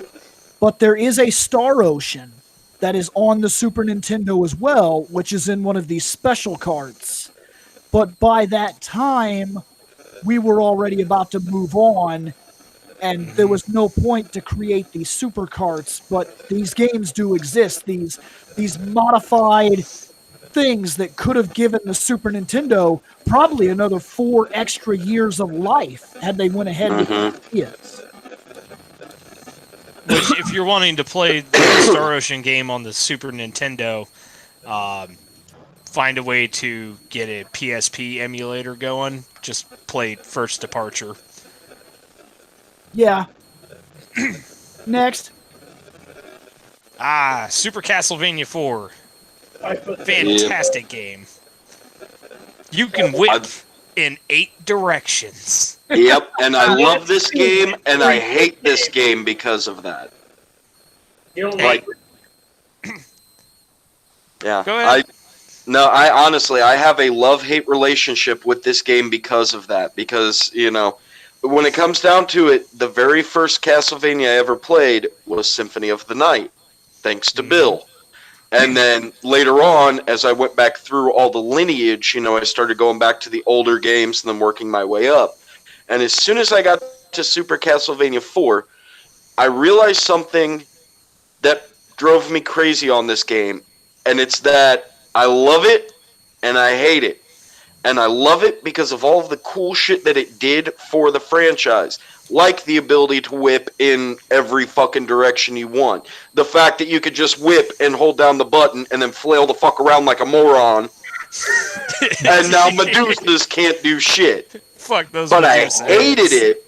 Right, but I hated it because since I had learned from the old games, I need the knife because there's going to be fucking Medusas flying at me. If I throw the knife, I can at least guarantee that while it's the fuck way the hell over there, it's dead, and then if it gets close to me, I just stop and whip. Not a problem. In this version, if I pick up the holy water, I don't fucking need it. I can use it, it'll help, but I don't need it. I can walk right the fuck up and, hey look, there's an asshole on the ceiling. Whack! Bye! Holy water wouldn't help you for an asshole on the ceiling anyways. Yes, it would, because in the very first stage, you get those stupid little goopy fucking plant guys that cling to the ceiling. And as you walk past them, they drop right the fuck on your head. Instead, you throw the holy water, and you walk past it, and it drops into the holy water and kills itself. I actually agree with Nick. If there's an asshole on the ceiling, you need like a toilet paper stick. True. That's what the vampire killer's for, Bill. Come on. Right. But yeah, there's those stupid plant things on the ceiling, and I can either creep up and whip up a couple times and it's dead, or I could throw the holy water where I know it's going to land and just keep the fuck walking and it'll drop and kill itself. You know what sub-weapon really got fucked on? The axes. Axe. Yeah. Yep. Axe was completely pointless. Yeah. Which I was okay with because I sucked with the axe. I know was for okay me, with them, but For me, I think this is around the time that Super Nintendo first came out, and I first started playing any games on it. This was one of them. And what was this? Did this come out at the launch of the Super Nintendo or not? I think it was a little bit after. yeah. It was one of the early titles. I know that for sure. I don't think it was a launch title. Yeah. But this was a long-ass time ago, so I would not like to be quoted on said information.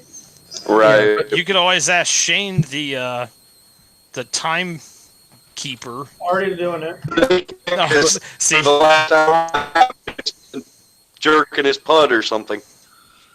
but it's like this and one other one that is probably on the list that we'll come to is like the first two actual Super Nintendo games I ever tried and played. So, Was it another Castlevania?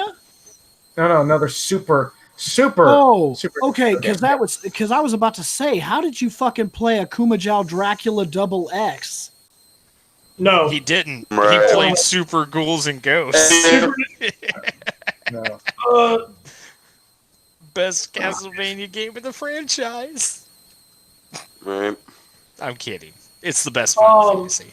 Super Nintendo came out in August of 1991, and Super Castlevania 4 came out on Halloween of 1991. So it was almost a launch Yeah. title. Yeah. Very early. about Yeah. 2 months difference. But Yeah. it came out on Halloween too. Honestly, I can understand why they held off on it. Yeah. It's Because easily I'd want to considered release Right. a Castlevania on that.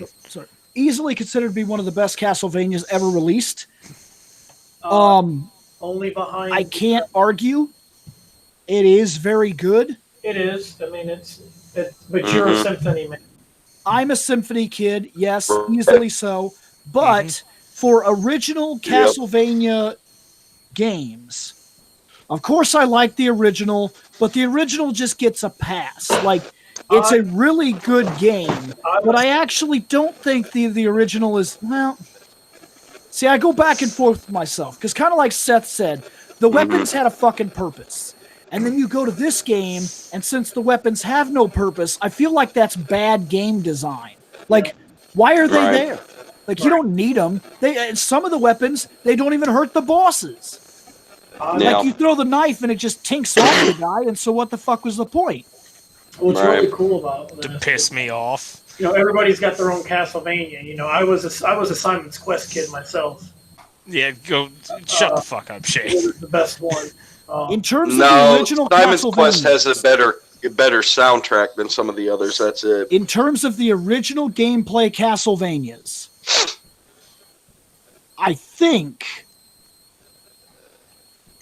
I'm thinking I have to go Castlevania 4, Okay. Castlevania 1, Okay. Oh, Rondo of Blood, damn! You said fuck Yeah. on you, Trevor. Bloodlines, Damn! You keep saying fuck on you, Trevor. 3, There we go. and 2. Damn!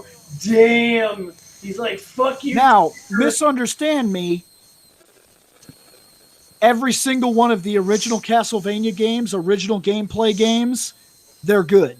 I don't think I hate any of them, honestly. I have some irritation with 2, but I do not dislike it. I can play it. In fact, I purposely went out of my way to buy the Castlevania collection on the PS4. The one that just came out a couple months ago? Yeah, because I do actually like all of these old games. What did it come with? It comes with 1, 2, 3, 4, Rondo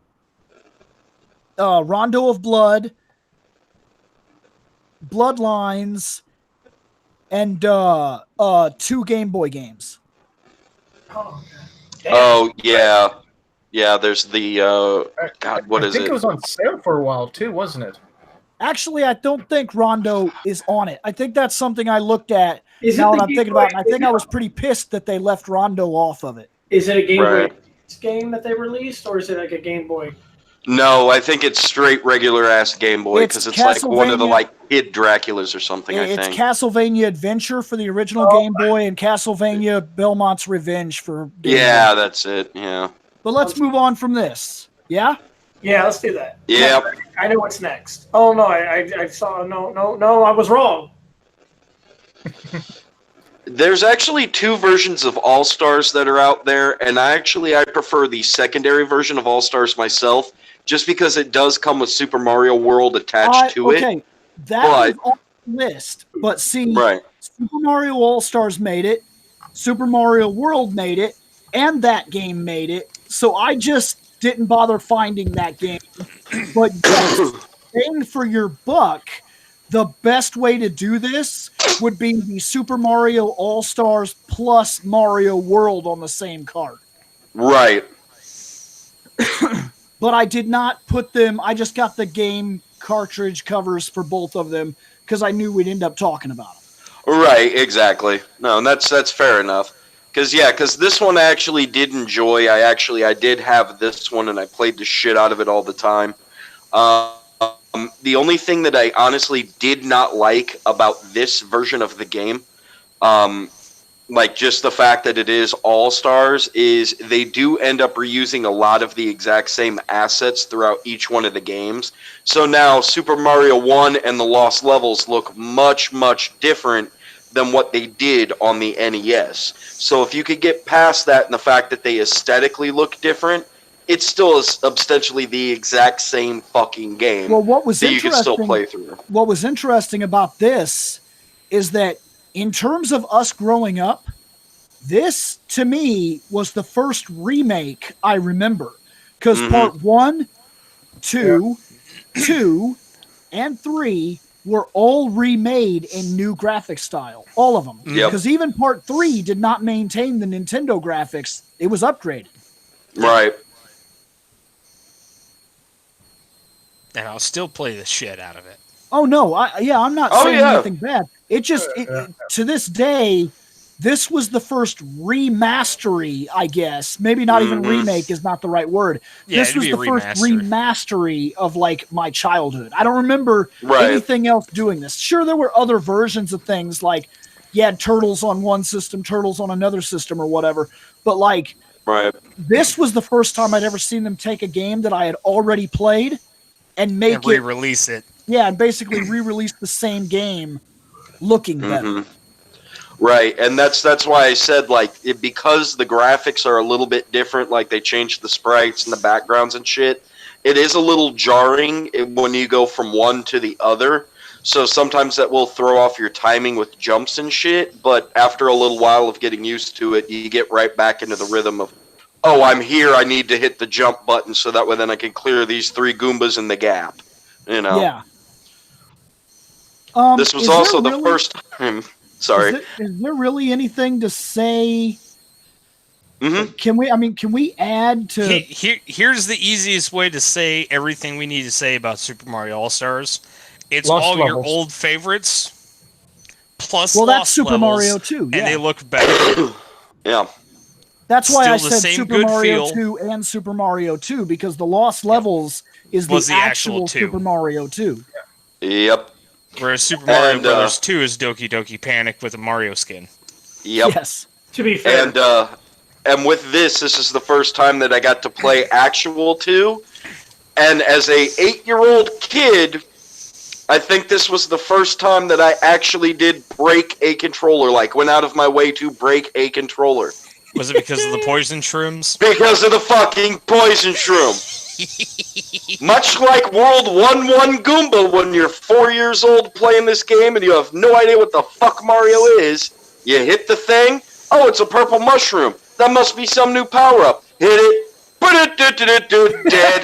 Fucking whack! Yep, And I said, whack! Seth. Whack! Whack! Whack! Seth, it was a power-up. It was a power-up of death. Yeah, no shit. And it pissed me off, so I took the controller and I threw it at the TV. And at the time, we had like a tube TV with wood paneling on it. And it bounced off the wood paneling and splinters flew everywhere. And I walked over and I grabbed that fucking controller cord and I spun it the fuck around like it was a fucking old-timey slingshot in medieval days.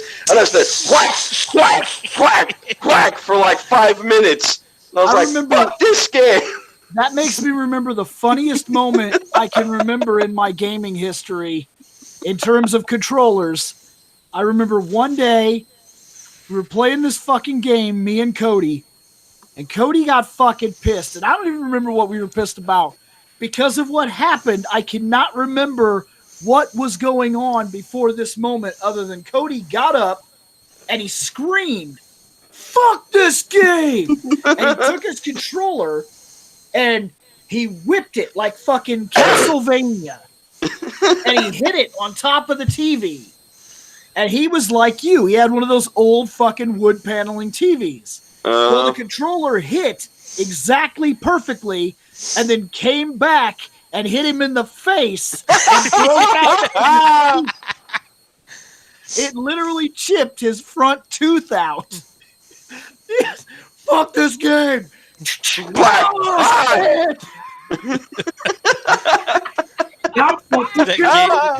That game was like, fuck me, fuck dude. you. It was fucking amazing. You want to fuck on me? I fuck on you! Whack! He hit him perfect, man. He had just enough cord to where he hit the TV, and it just fucking flipped back and hit him right in between the fucking two front teeth and chipped the right one out. But I do know that Shit. the next game that we're going to go on next to is probably the only game that rivals this is Super Mario Sunshine. You sure? Oh, I promise. Because with these being alphabetical, I think I know what go? game is next. You wanting to go? Yep. Did we do this here? Yeah. Yep. Next? Damn it! I was wrong. Yeah. Not fucking putting a billion fucking Marios. Fuck you! This is the greatest game ever. Shane, what console are we going over games for? Yeah. And what does SNES stand for? Super Nintendo Entertainment System. And what was the second word out of that? Nintendo. And what is Nintendo's mascot, Shane? Kirby. No. Link, No. Is Kirby? Donkey A Kong. fat red plumber. Nintendo's got a lot of mascots. No, Yeah, it's there is true. one Kinda front right. man. Nintendo has a lot of mascots. Yeah. But for its entirety that they've been making games, Okay. Shane, Okay. who is the Donkey front Kong. runner? The front runner. They've been making more Donkey Kong games, but yeah. Mario. Yes. So, Super Nintendo, they want to do what? They want to get that fat-ass Italian plumber motherfucker slapped on everything. Listen, That's how we ended I'm up not- with Mario is missing. I'm not mad that Kart is on this list. Mario Kart's a fine game. Oh, no shit. It's not the best. Trust me, it's not. But it's a fine game. The one I'm talking about is up next. I swear to God, it better be. I never heard this. Do you know this, Seth? That there was censorship on the original fucking Mario Kart? Yes. Because Peach showed her tits in it. No, she No, fucking that's not didn't. what the fuck it is. No, if there was any form of censorship in the game, I want to say it had something to do with one of the minions, I do believe, one of Bowser's minions. I Maybe think they Shy actually Guy? had to change them. No, fuck, what am I thinking of? Shy Guy wasn't even in this one. Yeah, I think it was the Koopa Troopa was supposed to be like a Dry Bones or something, and one of his fucking no, I remember what it is. I think it was Bowser. It was either Bowser or Donkey Kong, and one of their fucking victory slogans was instead of doing like this, they did like a this type of a thing.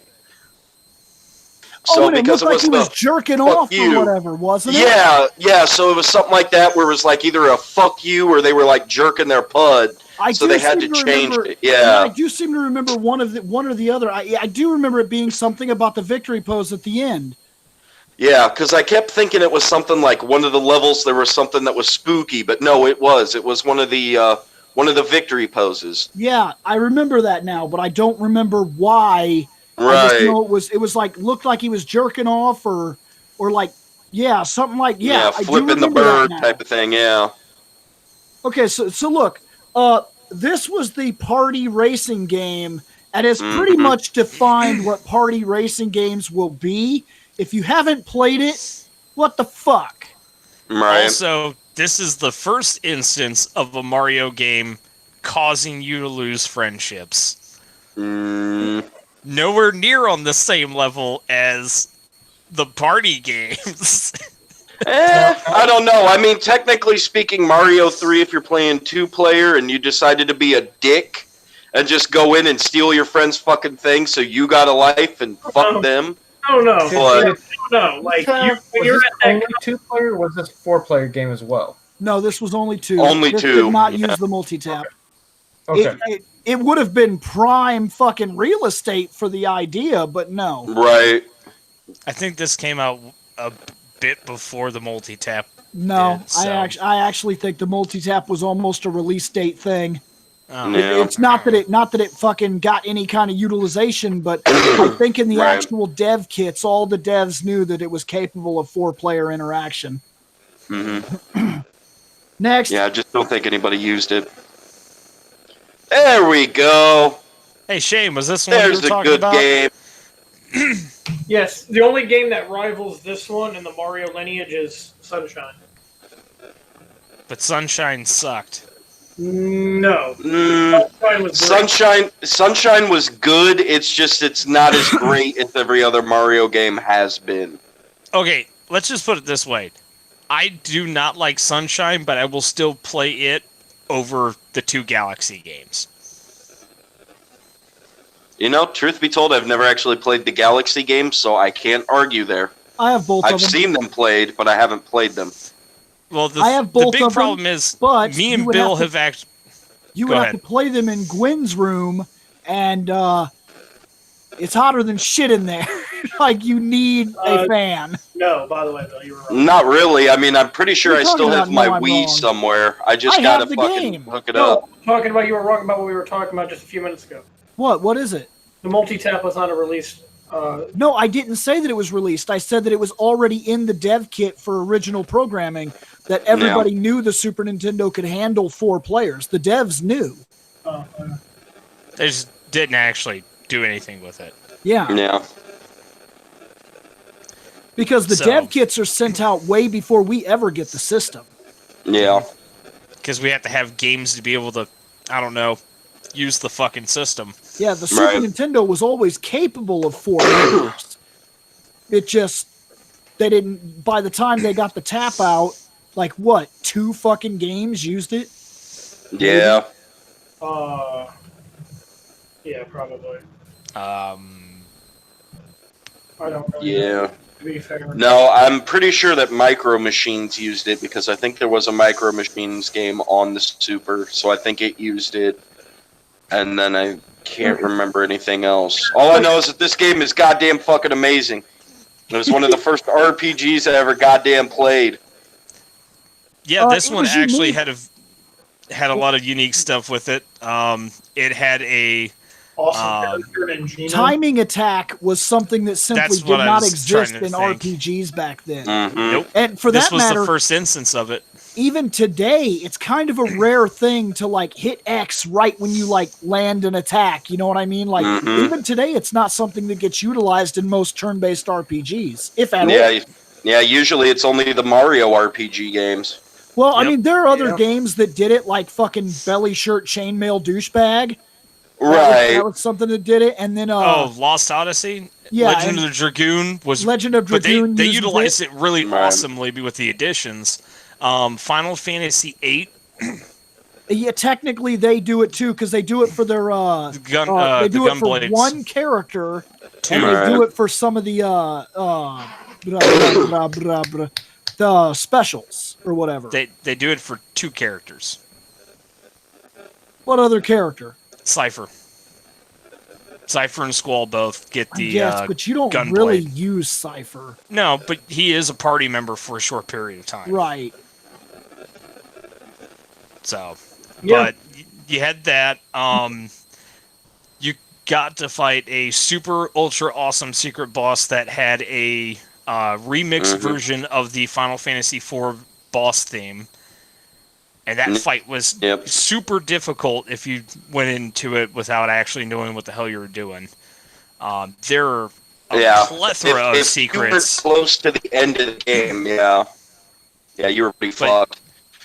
And yeah, there's a but, bunch of Easter eggs too, like going back to the Peach Castle, you can find Samus resting in one of the beds. If you go back to Oh, in Rosewood, you'll Peach's find bed. Link sleeping in the inn. Yeah, You can find Peach's Vibe Scepter. Mm-hmm. And then Grandma Yep. Toad's like, just pretend you never saw that.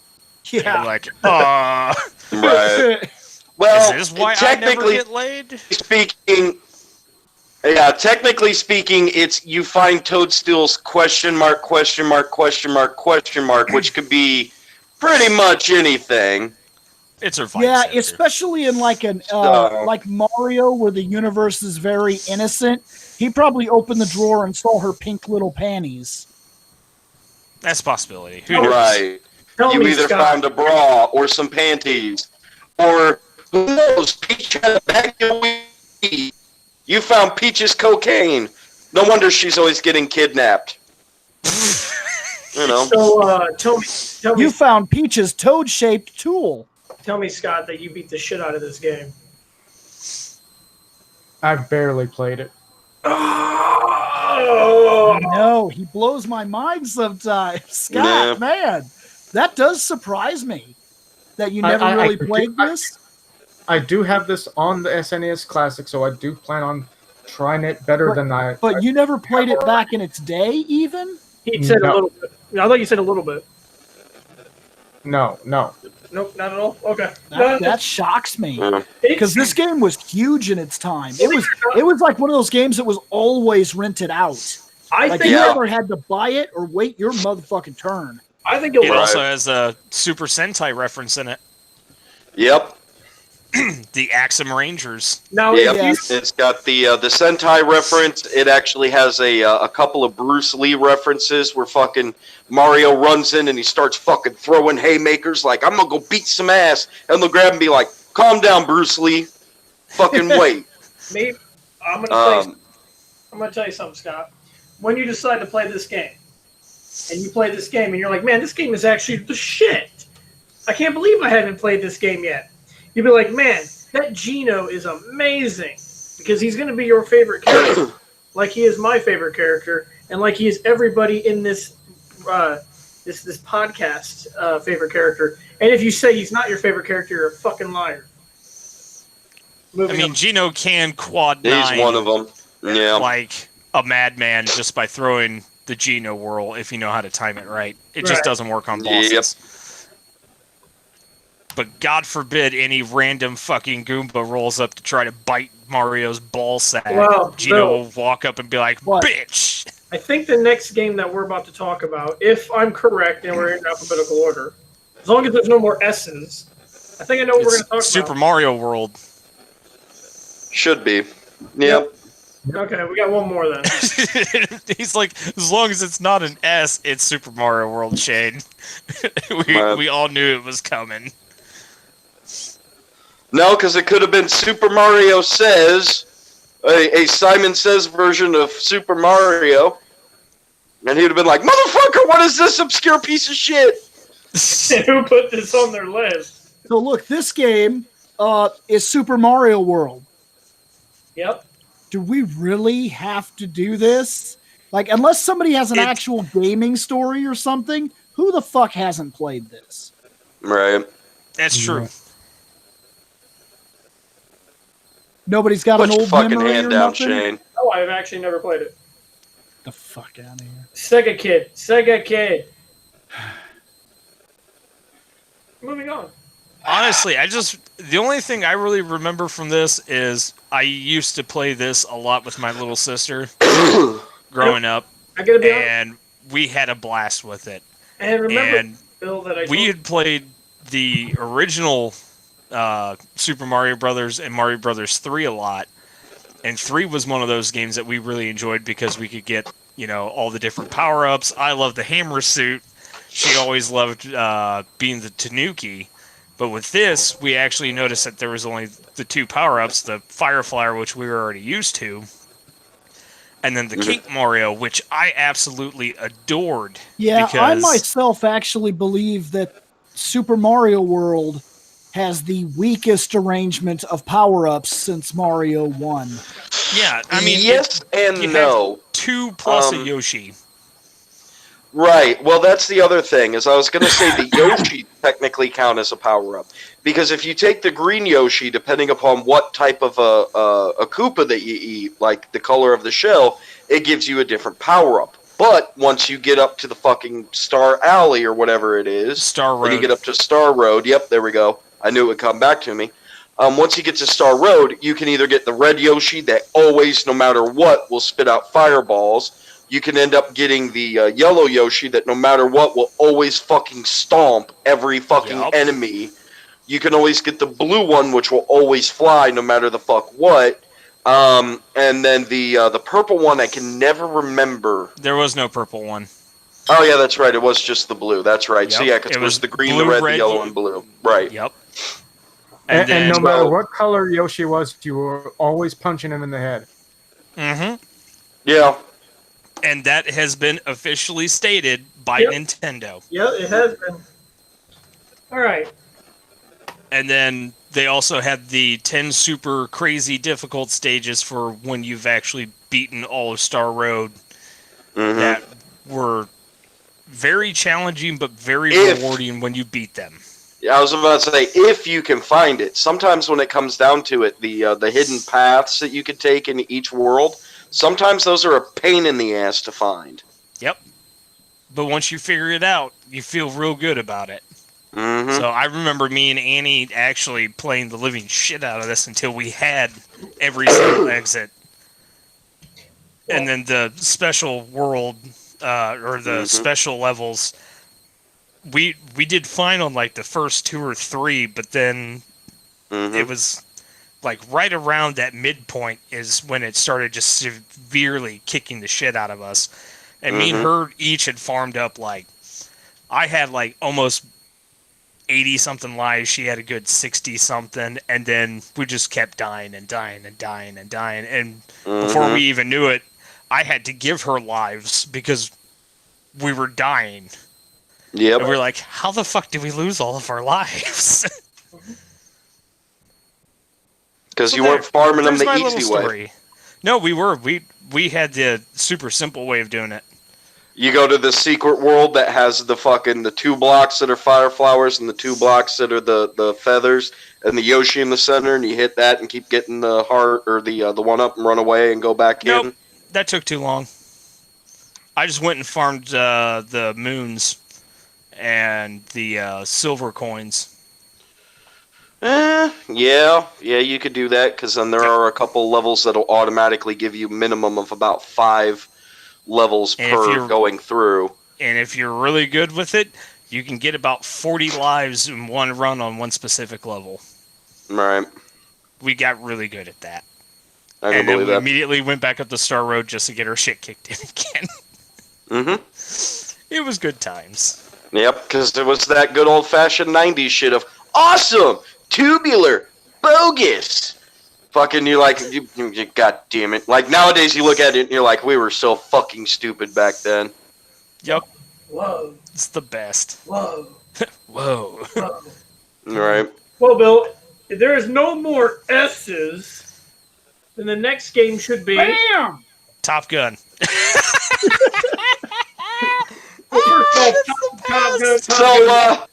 So Shane... Let's start with a fucking T. I forgot it's an Super S. Nintendo. They made every game in the fucking world started with a fucking S. Yeah, Super. Yeah. It's like later, everything was 64. Yeah. Everything was super. Everything was 64. Yep. So Shane, if you look really closely at the GameCube games, there's a little tiny 2 at the top because it's squared. Yep. Actually, there's a little tiny 3 at the top of each of those games because it's cubed. Yep. But Shane. Yeah. You remember how on the Nintendo we were talking about Metroid? Yes.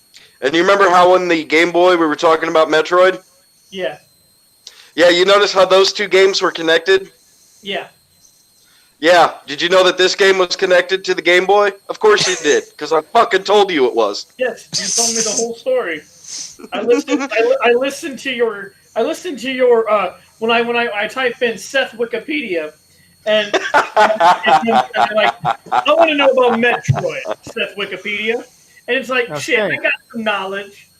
Now, Shane, check the date on this one, because this was the second one that I played when the first time I started playing the Super Nintendo game. Super Metroid. Yeah, this one was actually one of the first Super Nintendo's games that I got to play, because back when Sears was an actual thing in fucking downtown, we used to go into the actual Sears Mega Mall to go get like family portraits and shit every couple of years. So when the Super came out, I was literally sitting around playing this with the older kids, in which the older kids were like, "What the fuck do? I don't know how to do this," and then they'd fuck off because they were mad. I figured out how to get past the first fucking boss at like 5 or 6, maybe. Are you wanting to know the release date, Scott? Yeah. March 19th, 1994. Mm-hmm. So this is a 94 game. So this was it's okay, so we got the Super Nintendo in 1991. So this game, so basically it's been about 3 years before Super Metroid came out. So it took about almost 3 years into Super Nintendo's life before it released a Metroid. Right. Yeah, it was awesome. So I think this is the only Metroid on Super Nintendo, isn't it? Yep. Yes. And we won't see another Metroid game until the GameCube. Yep. Technically. Metroid Prime. Well, yes and no, there's because Fusion and Zero Mission on the Advance, Right. but there's not another console one. Did they come out before Metroid Prime did? Yeah, but you can't make that argument because like there was Metroid on the Nintendo, and unlike other games like where you see like there's a more official version when it's on console, that's not true for Metroid because there's Metroid. And then without Metroid 2, Super Metroid doesn't even happen. And Metroid 2 I guess that does make sense. is on the Game Boy. So this is a weird series because even the handheld titles are expressly important to the overall design of all Metroid. Okay. Yeah, because Fusion came out right around the exact same time that Prime did, because Prime ended up going to the GameCube, and then Fusion went to the Advanced. But they had the link cable where you could link the two up, where if you had a beaten copy of Fusion, you could actually sync it up to Prime and actually transfer over like the suits and shit to Prime. Which it didn't really do anything. It was just an added aesthetic. It was the means to try to link it. Yes. Yeah, it was continuity. It was saying that you did this in order. You played 1, and then you played 2. Part 2 gave rise to the super suit that we see and the abilities we see in this game and the story for that matter. Then when this finishes, we go on to Fusion. When we beat Fusion, we upload those costumes into the next game, and that continues the continuity, always moving us forward. So, kind of like how Metroid, or rather Samus, is a bounty hunter that goes where the quest is needed. Metroid does the same thing. It sometimes it's on a console, sometimes it's on the go. Not the go, because that would be awful, but you get the idea. No, because that means you have a hacked version of the Go. Which means it's good. You are technically right, Nick. Because the next Metroid is Prime. You said the next Metroid we wouldn't get. Oh, yeah. Technically, you were right, because Prime came out November 17th of 2002. Metroid Fusion came out November 18th of 2002. Came out a day before. Yeah! Technically, was dance. Now, I forgot what I was going to say. Shoot. I love being able to jokingly be right. Right. Yeah, because of the technicality, it came out 24 hours before. So.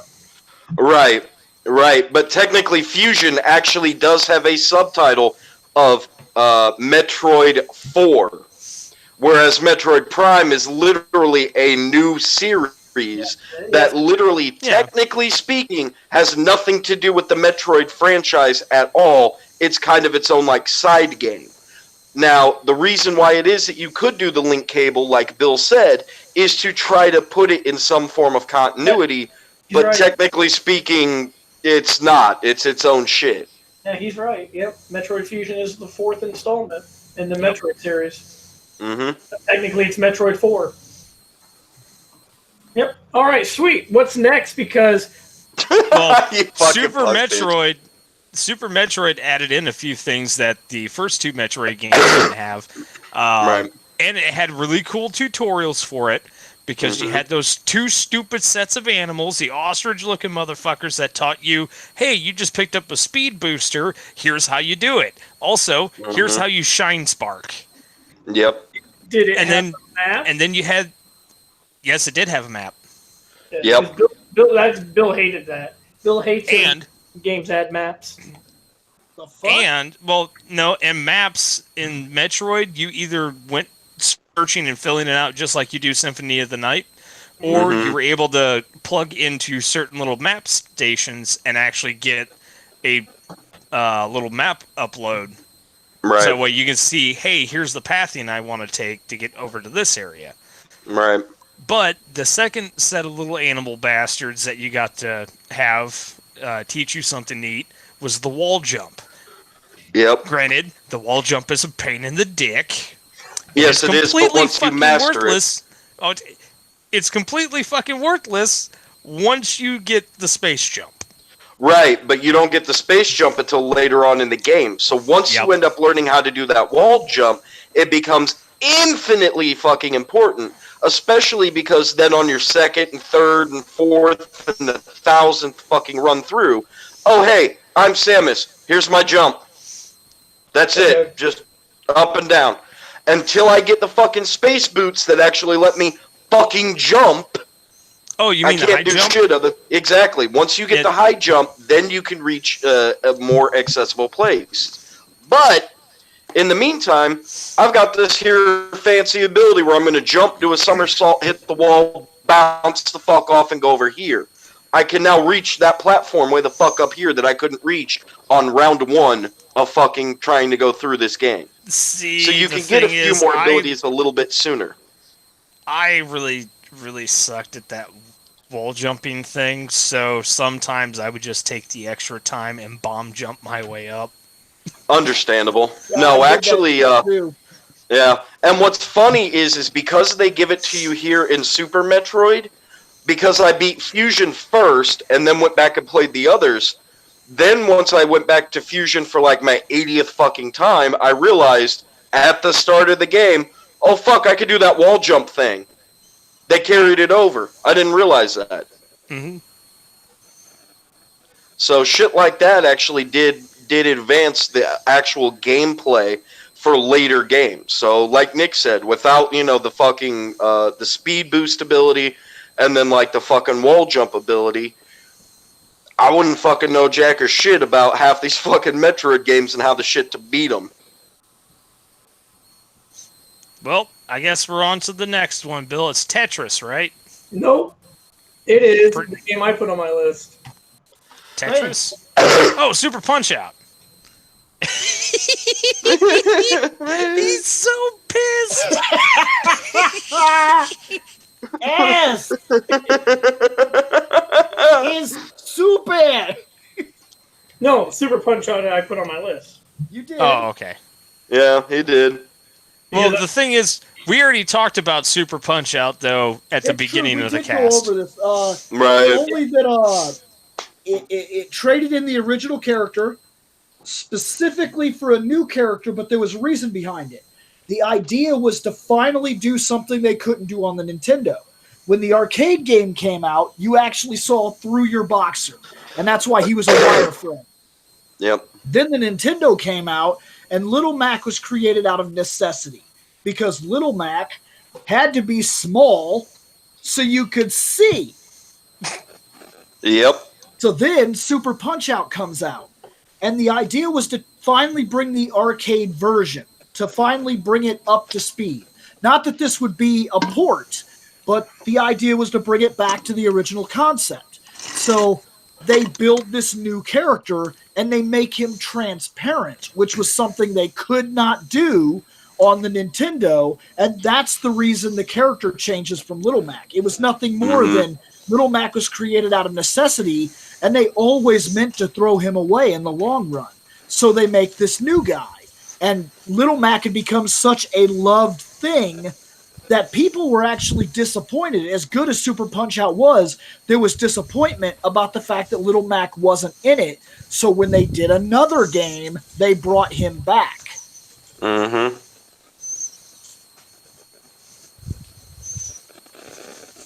Nobody else on this? Nope. I already said my piece about this earlier. So. Bam! There you go, Bill. It's all you, buddy. Never played it. It's Tales a fun of little Fantasia game. is the first game in the Tales series. Mm-hmm. One thing that was impressive was this game featured voice acting. It was only in battles and only in certain moments. It had to do with a lot of the weapons and whatnot, or if a bad guy would taunt you or say things or things of that nature. But it was interesting because other games simply did not have this. That helped the game to stand out and add a little more depth. Not in terms of the system that you were using, but in the way that battles felt. They actually screamed out attacks and dodged and took damage. And when they got hit, they'd be like, ah! And like it added a feeling in battle that didn't exist with a lot of other games like this. It used a battle system that would then later be recycled. The battle system would also be featured in the next Tales game, which I believe I'm not gonna lie here. I know they're still using this battle system in Destiny. It is the same battle system. The world goes 2D, enemies are on the map, you touch them, the world goes into a 2D thing, and there's a type of running attack system where if you hit the button, your guy runs forward and he does either a down cut. So if you're holding down, he'll do like a kick thing. If you're holding forward, he'll do like a lunge thing. If you hit nothing, he'll do a downward swipe. If you hold up, he'll jump into the air with a specific attack. You had to know how to use these to deal with birds and things of that nature. And you had to know how to coordinate your battle strategies to work when you have somebody like an archer on the team or a mage on the team, because all spells in archery are done in real time. It's up to you to dodge, you to block, and you to decide how to deal with the battles as they progress. If there's birds, you may be on your best idea to let the archer handle that while you run under the bird to hit the guy behind it.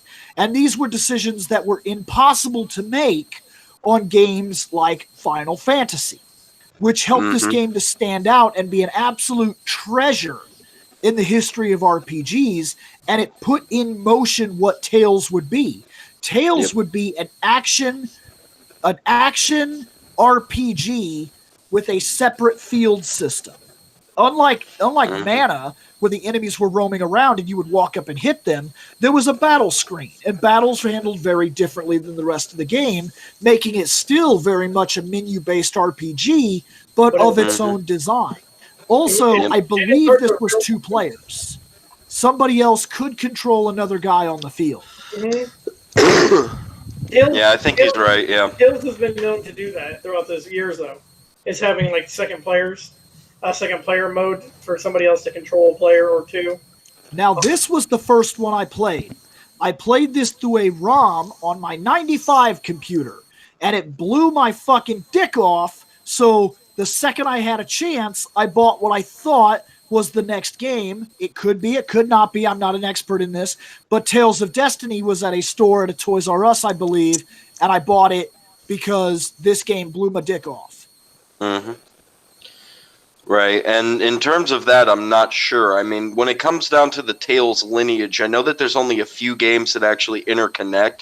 And what's hilarious is one of the first Tales that I got was Symphonia, because you basically forced me to get Symphonia. So I played the shit out of that, and then later on went back and played this one.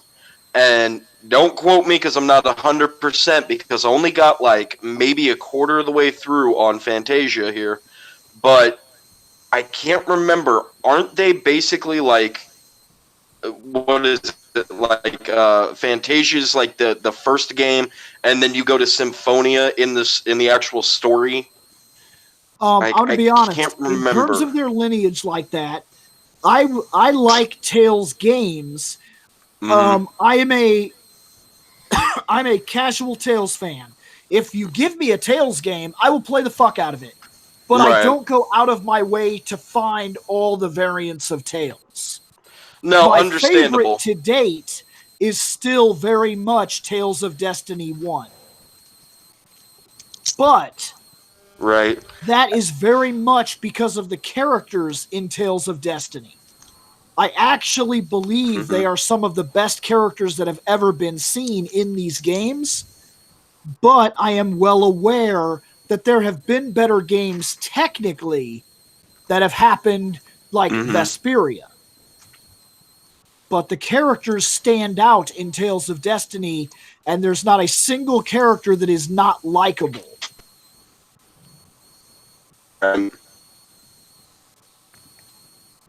So is that this for this one? I believe so.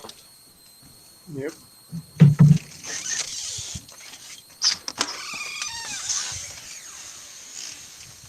Yeah, here's a good game. What is that game? This was never released over here. This is Terranigma. Terranigma. Yep. This was an action RPG. Yep. That was outrageously ahead of its time.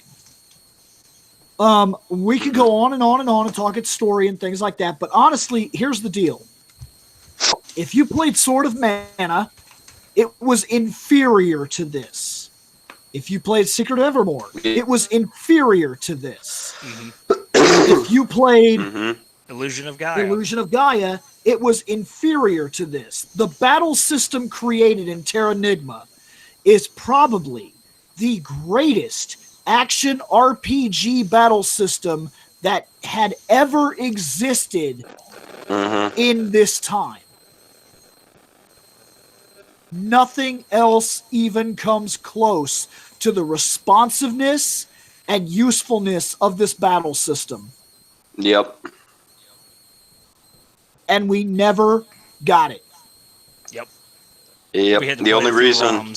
Exactly. Yeah, I was about to say that's the only way that I got to play it is through ROM. And Bill basically was like, "You need to fucking play this game. I found it in the list of ROMs. Fucking play it." And I'm like, "Okay." Yeah. And I turned it on and I played it for a bit, and I was like, "Shit, this is awesome." Yeah, it blew me away. It had me in the first fucking 20 minutes. I went to some little castle thing. I started poking a guy. I'm basically fucking Goku with a power pole using Super Saiyan hair. And all of a sudden, I'm like running and jumping and sliding through guys and doing 1,000 pokes and shooting beam things. And I was like, what the fuck? I was like, I'm a badass. Yep. And the next thing I knew, man, this game had literally taken me by storm. And I could not stop playing it. And everybody I knew at the time, I was like, get on your fucking computers and get this shit now. Yep. And we did, and we played the shit out of it. Yep. Yeah, it was My only crazy problem good. is every time I go to play it, I always restart the game and I always get to the exact same spot, and then I'll turn the game off and then never come the fuck back. And that's because my dumbass ends up deciding that I want to play another game, and that game sinks its fucking claws into me. Otherwise, I would still play it. This does have a really good story, but you're going to have to put some things on hold. The game is long, and the middle of the game feels a little stretchy. So you're going to reach this point, kind of like in other RPGs, where you get that thing, what he said. You're going to say, I think I'm going to play something else for a while. Don't. You have to literally tell yourself to stick with this, because if you could push through that one downspout, this has an amazing ending. Yep. It is a hell of a shocker. And no, I will not tell you what happens. Stuff happens. I ruin The game ends. Spoilers. Next. Credits roll. Turbos in Time. Here we go. there has been many a good time had playing this here game. Mm-hmm. I know that this is one game that I had to use Game Genie for because there was the continues. There was like only a few continues on the game. Did you really? Yeah. Well, he was also playing single player, Bill. I was too. Yeah, but we also played co-op too a lot. I guess I'm just surprised because, like, I have the timing down in this game. I could turn it on, and not even one foot soldier in the entire game survives more than 2 hits. I know that screen throw to an exact science. I'm like, kick, toss, kick, toss, kick, toss, kick, toss. Fuck out of my way, fucking ninja bitches. Like, We ain't got time for you. Get the shredder fuck comes up and he's like, I'm in this machine. And I'm like, bow, bow, bow, bow, get out of there. And he's like, what the fuck? Go through time, you fucking foot soldier throwing bastard. Like, I'm really fucking good at this game. And I just thought that maybe that was like, just that everybody was. Like, there is not a single fucking foot soldier that I cannot throw 2 hits every time. I have it a science. You kick, you throw. You kick, you throw. You kick, you throw. It's fucking nobody. And then the only guy you have to worry about at that point is the bosses. And they all have patterns. Mm-hmm. The only guy that fucks me up in this game is Smashy Krang. Yeah. Smashy Krang Is pisses an me asshole. off because his pattern is smashy. And I have to be where he smashes to hit him. No, it confused the hell out of me. Back when you guys were doing this anniversary with the Turtles thing, and you guys decided to play the NES game, when Damn you right. had this game, you had this game that you could play multiple players with. Well, Dude. to be honest, we didn't decide that. Bill walked over and said, 4 years, 4 turtles, I'm going to turn this on. You guys play the game. And And to be literally, fair, he turns off the camera and we go, what the fuck, dude? And he goes, just play the game. it was a skit show. It wasn't Yeah. meant to be fun. It's not. The whole point was to piss everybody off and play a shitty Turtles game when we could have played anything else for the anniversary. 4 Right. turtles for 4 years. There are 4 turtles. There's 4 guys over there on the sofa. This game sucks. Everybody gets 1 turtle, and nobody wants to play it to begin with. That's the whole fucking episode is priceless because I even purposely picked the controller where the select button doesn't fucking work, Yep. so you Little get stuck on the fucking prick. ninja stars. Yep. That's the whole point. The whole thing is a joke where everybody's arguing over what turtle they will get. Like, that's a skit show. Yeah. So, like, of course I didn't pick this. I wasn't looking for fun. I was looking for clicks. Clicks is views. And people Mhm. like to see dog shit, not fun shit. Yeah. How many games does the Angry Video Game Nerd fucking review that are actually good? 2? Last I Maybe counted, 3. last I counted, there's like 5 that he's reviewed. Right. Because he did go through like the Castlevania lineage, Oh, yes. as well as Yep. some of Mario. So maybe it's a little bit more because he did Yeah, go but- over Paperboy too. He- But That he was the also- whole point. He also Right. did Earthbound. Yeah, But that was Right. more along the lines of he actually had never played it before, so he was like, "What the fuck? How did I never play this?" Yeah, the whole Right. point was for it to be a joke. So, yeah, that was. Right. Of course, I wasn't going to put this in. And to be fair, this is a sacred cow game, so I'm going to say something that's going to piss off a lot of fucking people. This game fucked up. The Super Nintendo is capable of 4 fucking players. And they This- didn't do it. Should have been a 4-player game, and there is no excuse why it Mhm. wasn't. Yeah. It was 4 players in the arcade. Right. Bringing it home, this game right here could have sold the multi-tap to every fucking house in America. Yeah. Yeah, same thing with Mario Kart. Both of those could have fucking sold multi-taps for fucking everybody, but they never did it. And the only reason I could think is because there might have been too much shit going on the screen and the game could have lagged and jittered. That's the only excuse I can give it that would be viable. I would be surprised. Because Right, I actually exactly. don't think this game is very taxing on the system. Actually, didn't the Genesis version only have 2 players too? Yeah, but I expected that from the Genesis because I don't even think they have a multi-tap. They do. It's really fucked up. You have to buy special controllers that have another controller That's port right. in the controller. You plug a controller into a controller. I remember that dumb fucking Yeah, it was chain fucking link shit. stupid. Because then if somebody decided to go this way and you went this way, now your controller unplugged. And if there's a fucking fourth or third man plugged into that, well, now he's fucked up too. Way to fuck up. Or Bill. if we're playing like a 4-player party battle game and I'm player 1, I can unplug you from my controller and be like, it's like you're not even playing.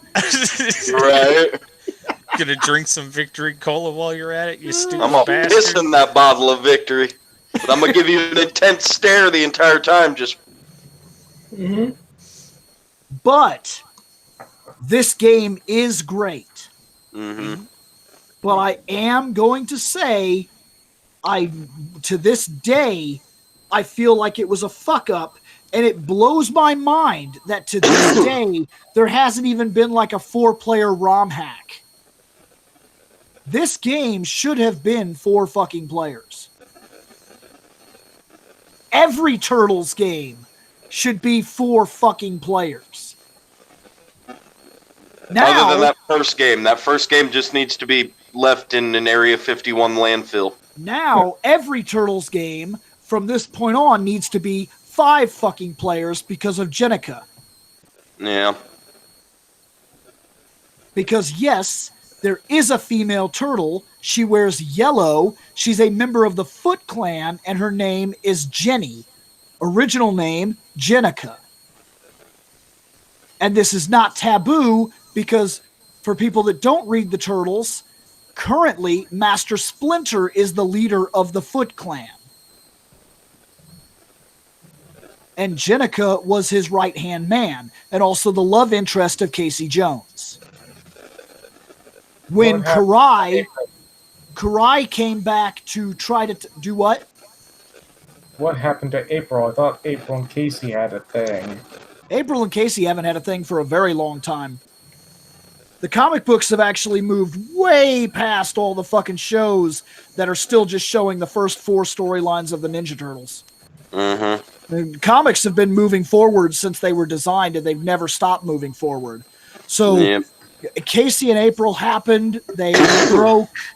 They moved on. I mean, the Shredder was fucking killed in the first book, and we used him as a villain for fucking 9 seasons. Like, we can't wait to procrastinate the fuck out of Turtles movement.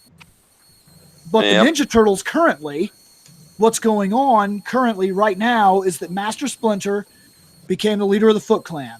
Bunch of shit. Karai wants the Foot Clan back because she believes it belonged to her father. Now it should belong to her. She asks for it back. Master Splinter says, I actually don't want it. I'll give it to you. Let's work stipulations. They start working the stipulations, and then this shit happens. Where they say, hey, this is the way this is going to go. Now, what about the children? Because, yes, the Foot Clan, like the Lin Kuei, abduct children. That's how they increase their numbers. Master Splinter says that these children will not become Foot members. If you are to induct new Foot members, they will be members of their own choice, not orphans. She says, that's bullshit. You just cut off my primary resource. And he says, then get the fuck out, bitch. This causes a war because she wants the Foot Clan and she will take it by force. Her first attack is a sneaky stabbing against Jenica, Splinter's right-hand woman, yada yada. Jenica is dying because of the attack, and there's only one person on the field with the same blood type, Leonardo. So Leonardo orders that Donatello start a blood transfusion. In order to save Jenica, they use mutated blood. How is Leo the same blood type? Because everything on the planet is still AB or O. Yeah. Or AB. We all have blood. I mean, it's not necessarily that you want pig's blood, but you got to understand that Ninja Turtles, part of what made their mutation is that they are humanoid now. So, yes, they do have the same kind of blood, but it is a mutagen type of radioactive blood like Spider-Man.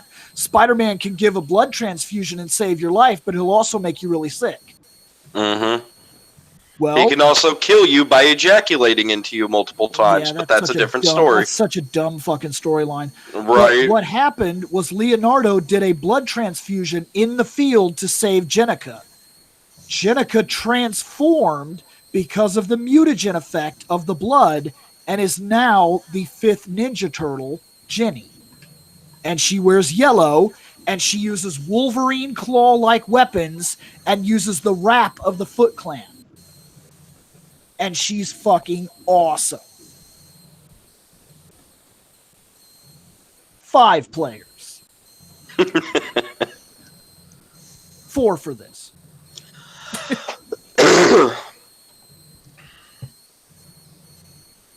Nice. Hey, zombies ate my neighbors. These good times. Got 55? That's some old bullshit. What do you mean? I made it all the way through this game. This game is more than 55 levels. You know, I thought that too when I saw the 55 when I was getting this art, and I was like, what the shit? I was like, I thought for sure there were more than 55.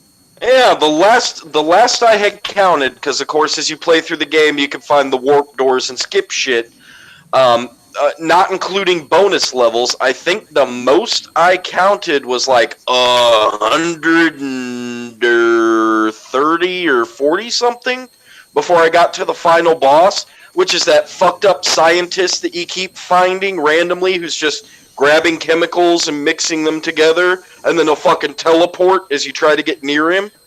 Like, he'll pour some chemicals and then be like, and just the fuck appear. Because when you get to him at the end, he finally chugs the chemical vial and turns into a giant, big-ass, like, 8-legged freaks monster spider. And, like, tries to wreck your shit. What's up? Go get him with that water gun you got. Damn right. I'm just gonna Fucking throw a 12-pack or a 6-pack of fucking soda at him. It's fine. Shit. Fuck that. I walked up to this motherfucker with my goddamn weed eater and fucking weed whacked this motherfucker to death. Yeah, and exiting the internet. Fun. We have exited the internet. That was all the games. 25 games that took a lot longer than normal.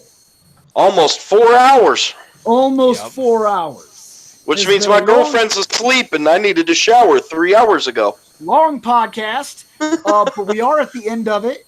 I knew this was going to turn into a big thing. It's the reason I even requested some topics and even looked up a couple and said, we're not going to do topics this time. I was like, I know this is going to be a long one. We're not going to do topics this time. So, as usual, we'll see you next Friday with episode 16. And thanks for joining us. Bye. And that was